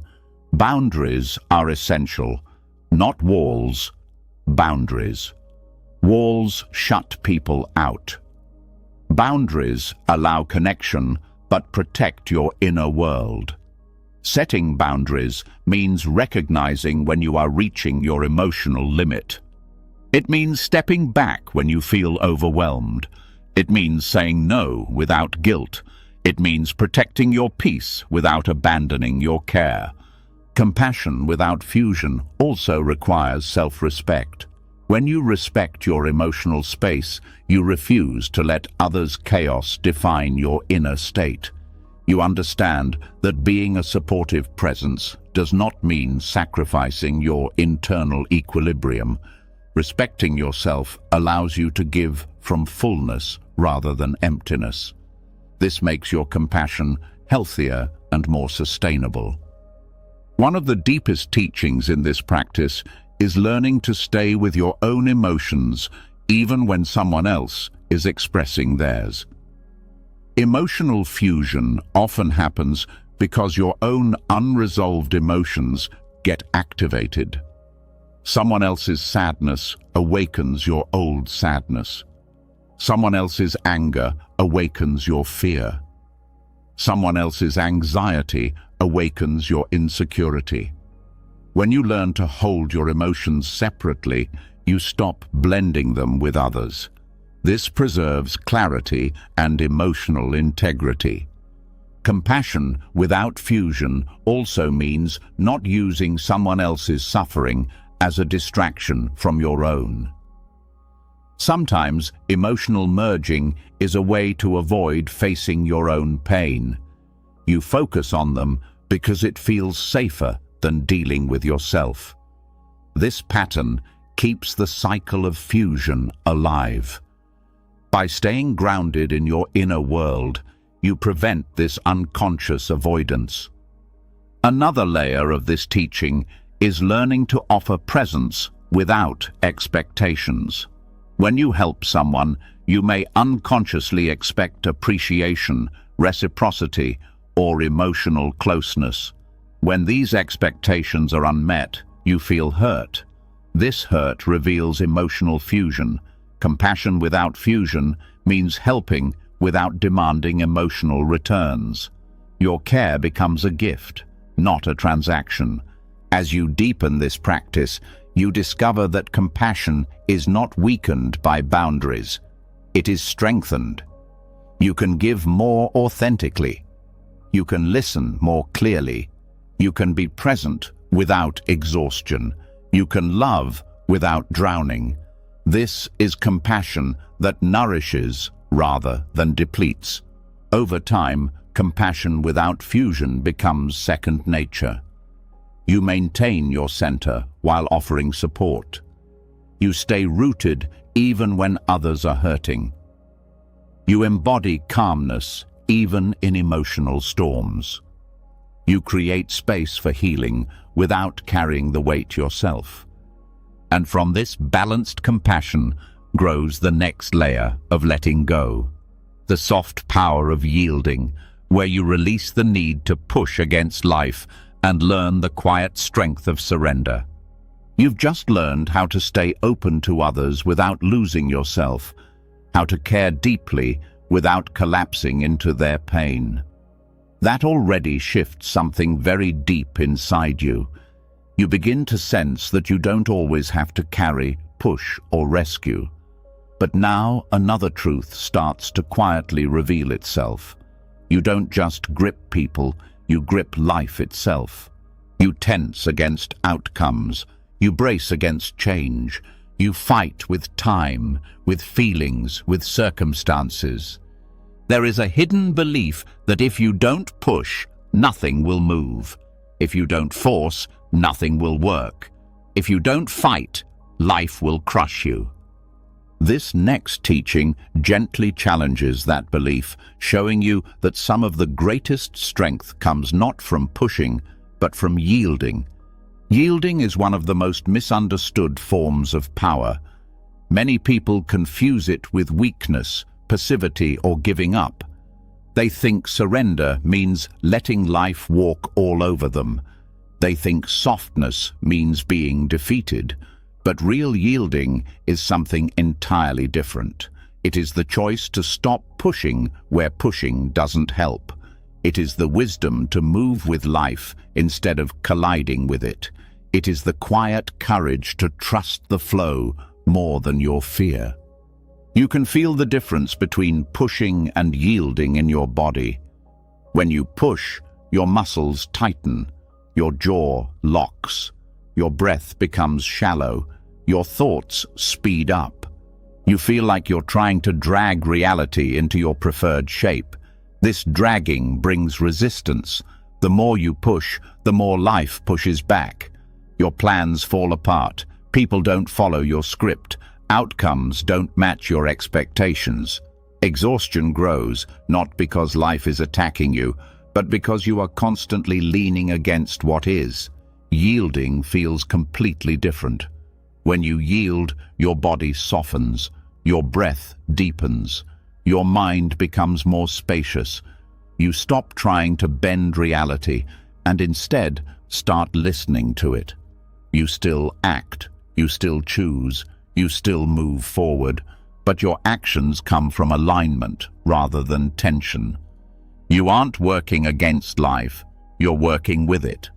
This creates a sense of effort that feels natural instead of forced. The essence of yielding is responsiveness. Instead of clinging to a rigid plan, you pay attention to what is actually happening. If a door doesn't open, you don't keep slamming into it. You step back, observe, and look for another door. If someone clearly shows you their limits, you don't keep forcing the connection to fit your fantasy. You adjust, accept, and relate to who they are instead of who you wish they were. If your body is sending signals of exhaustion, you don't ignore it in the name of discipline. You listen and adapt. This is not laziness. It is intelligent cooperation with reality. In Taoist and Buddhist wisdom, this is called acting without strain, effort that comes from harmony, not from inner conflict.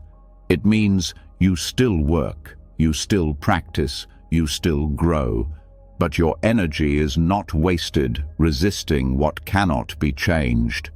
You reserve your strength for what can shift, what can be influenced, what is ready to move. Yielding also exposes how often your suffering comes not from the event itself, but from your insistence that it be different. Something difficult happens, and the mind immediately says, "This should not be happening." That statement becomes a wall inside you. You bounce off it again and again. Yielding doesn't ask you to love what is painful. It simply means you stop arguing with the fact that it already exists. Once you stop arguing, you can finally respond. This surrender is not to fate, it is to truth.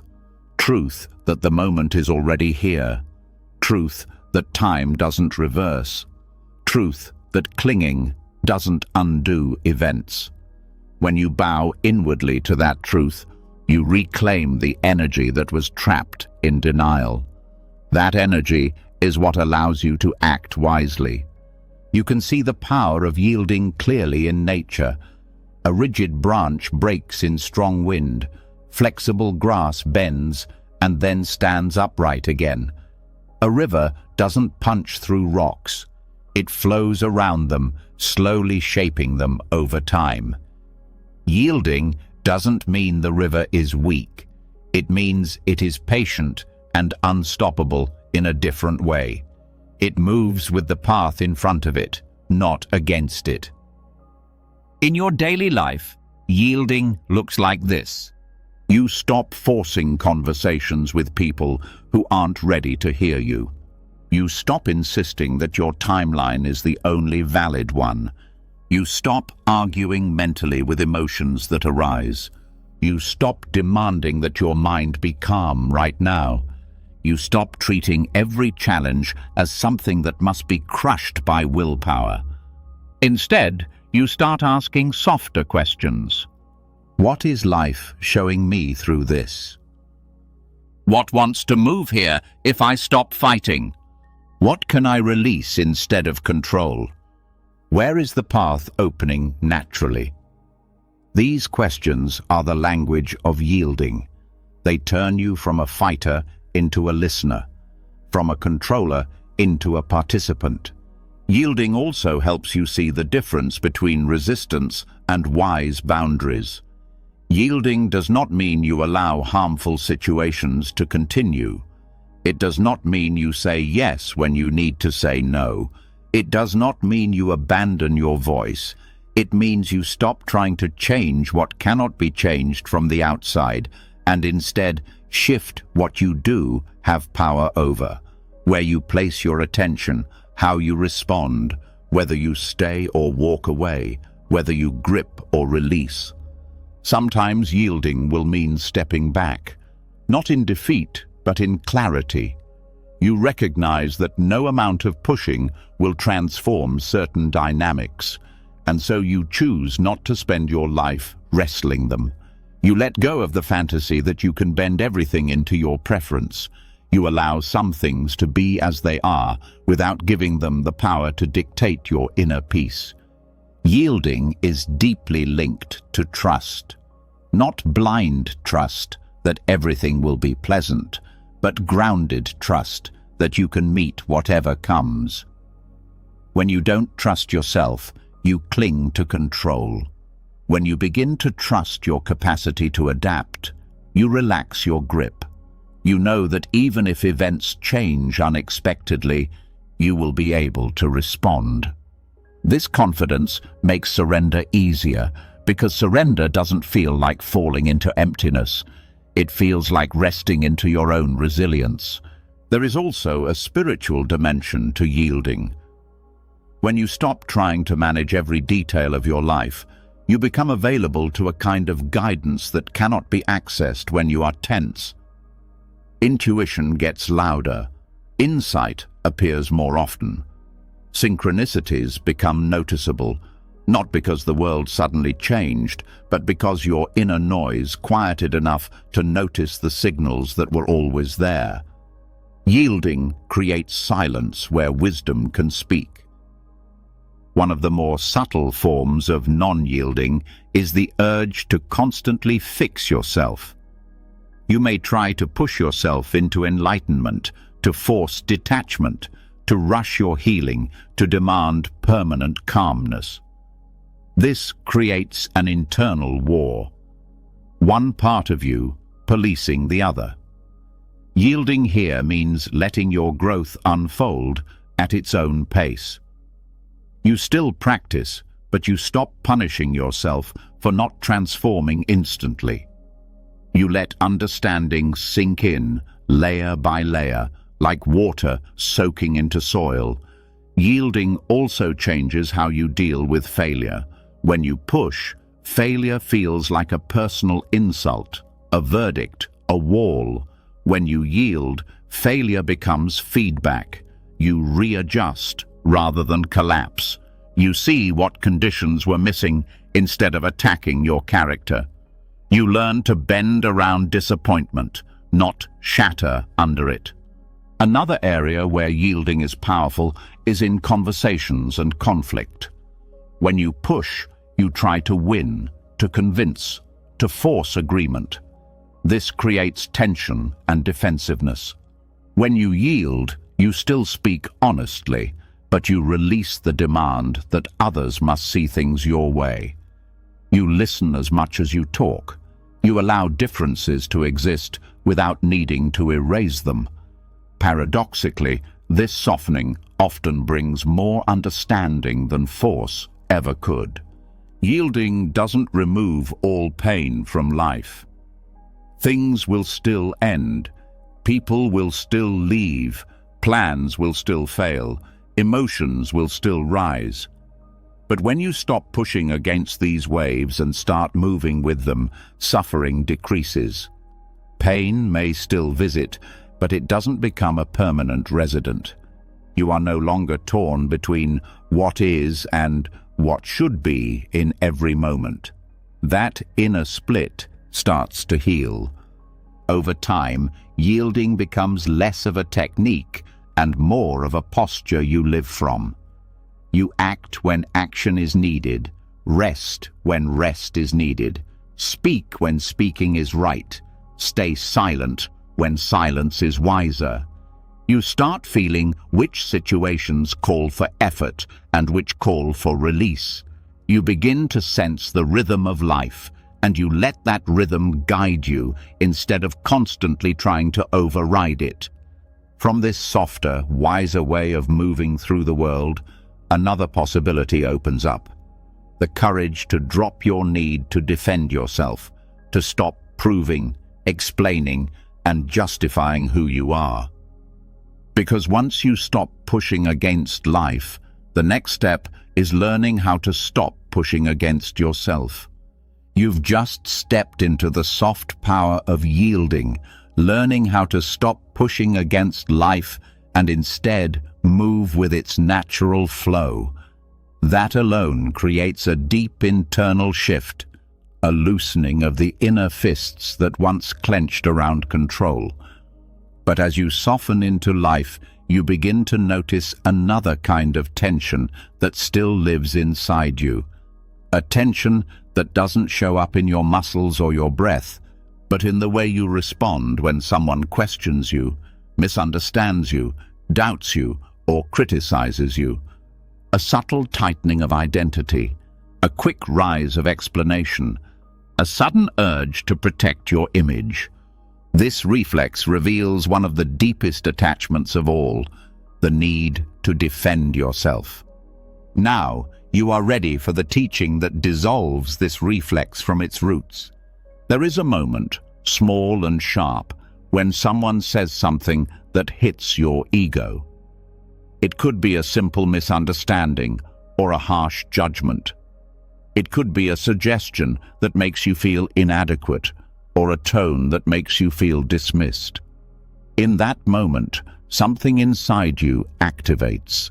A voice rises quickly, insisting, you have to explain yourself, you have to correct them, you have to prove you're right, you have to protect how they see you.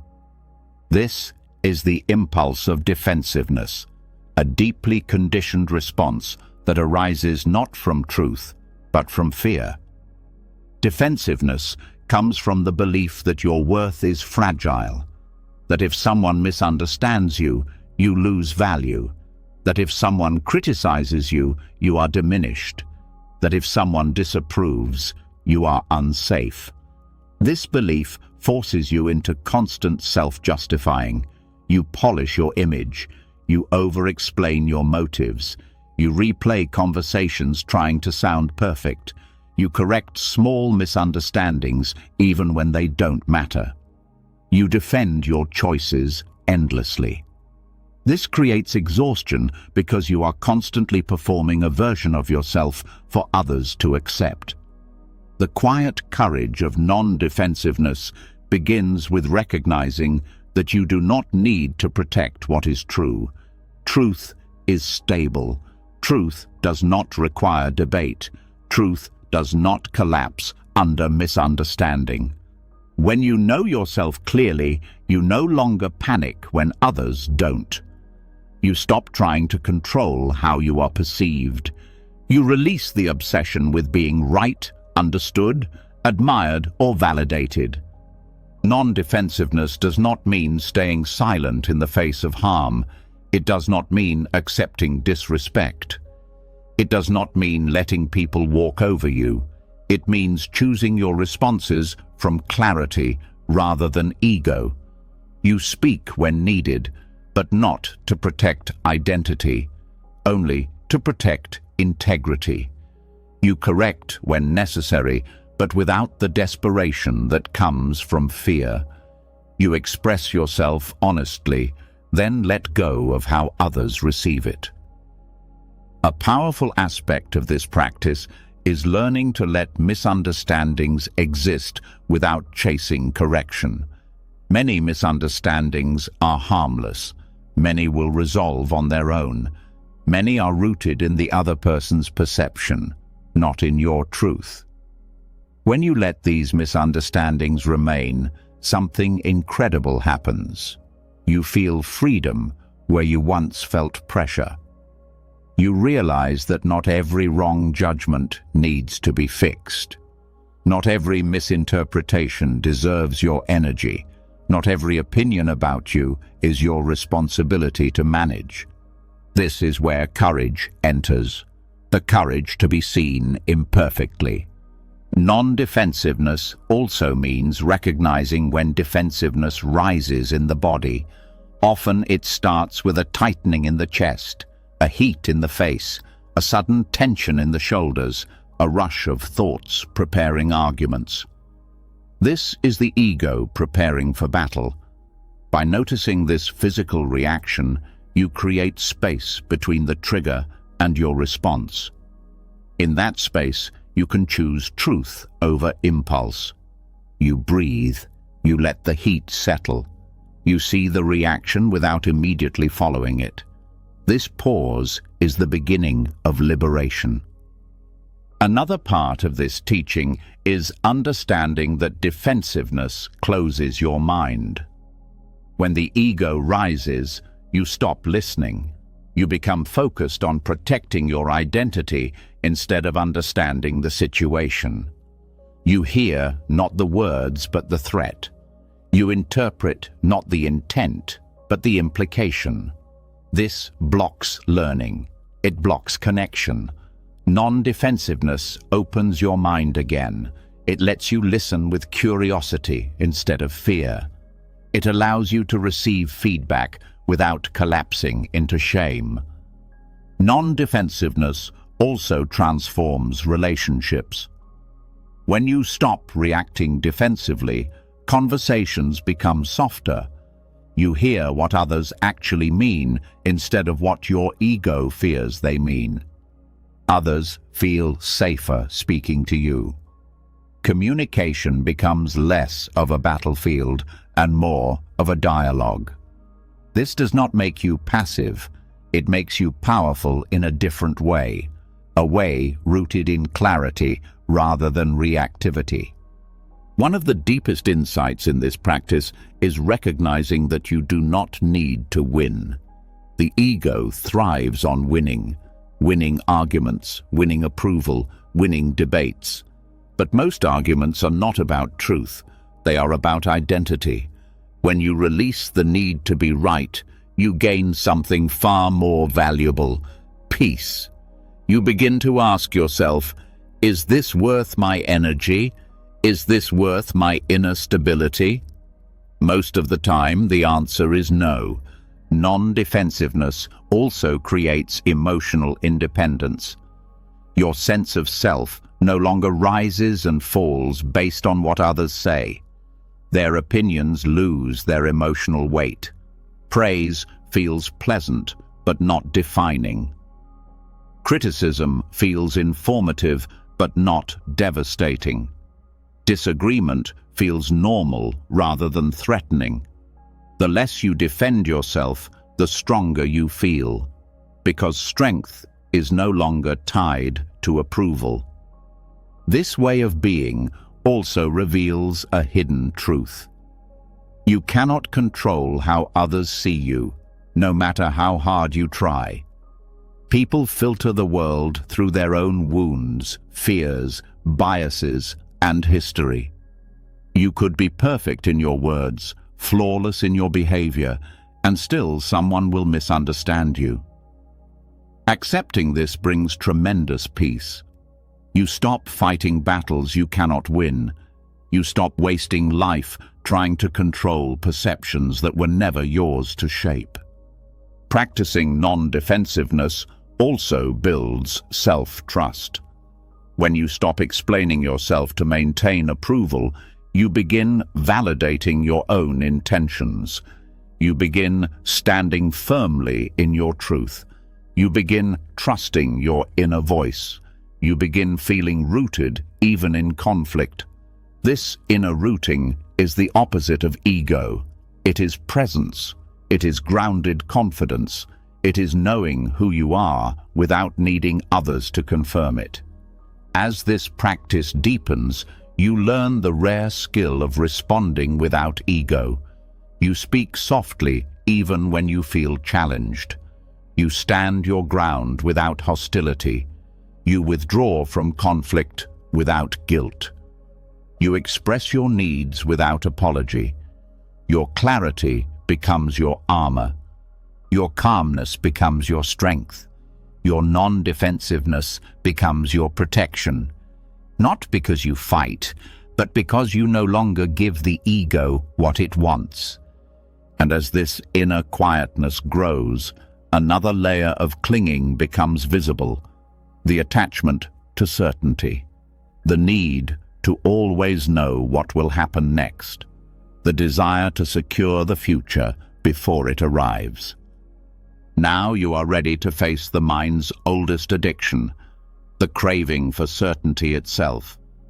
You've walked through a long and powerful journey, one that has peeled back layer after layer of what keeps the mind tangled, heavy, reactive, and afraid. And now, standing here at the end, you can feel something different within you. You've learned that letting go isn't something you force. It's something that happens when you stop gripping.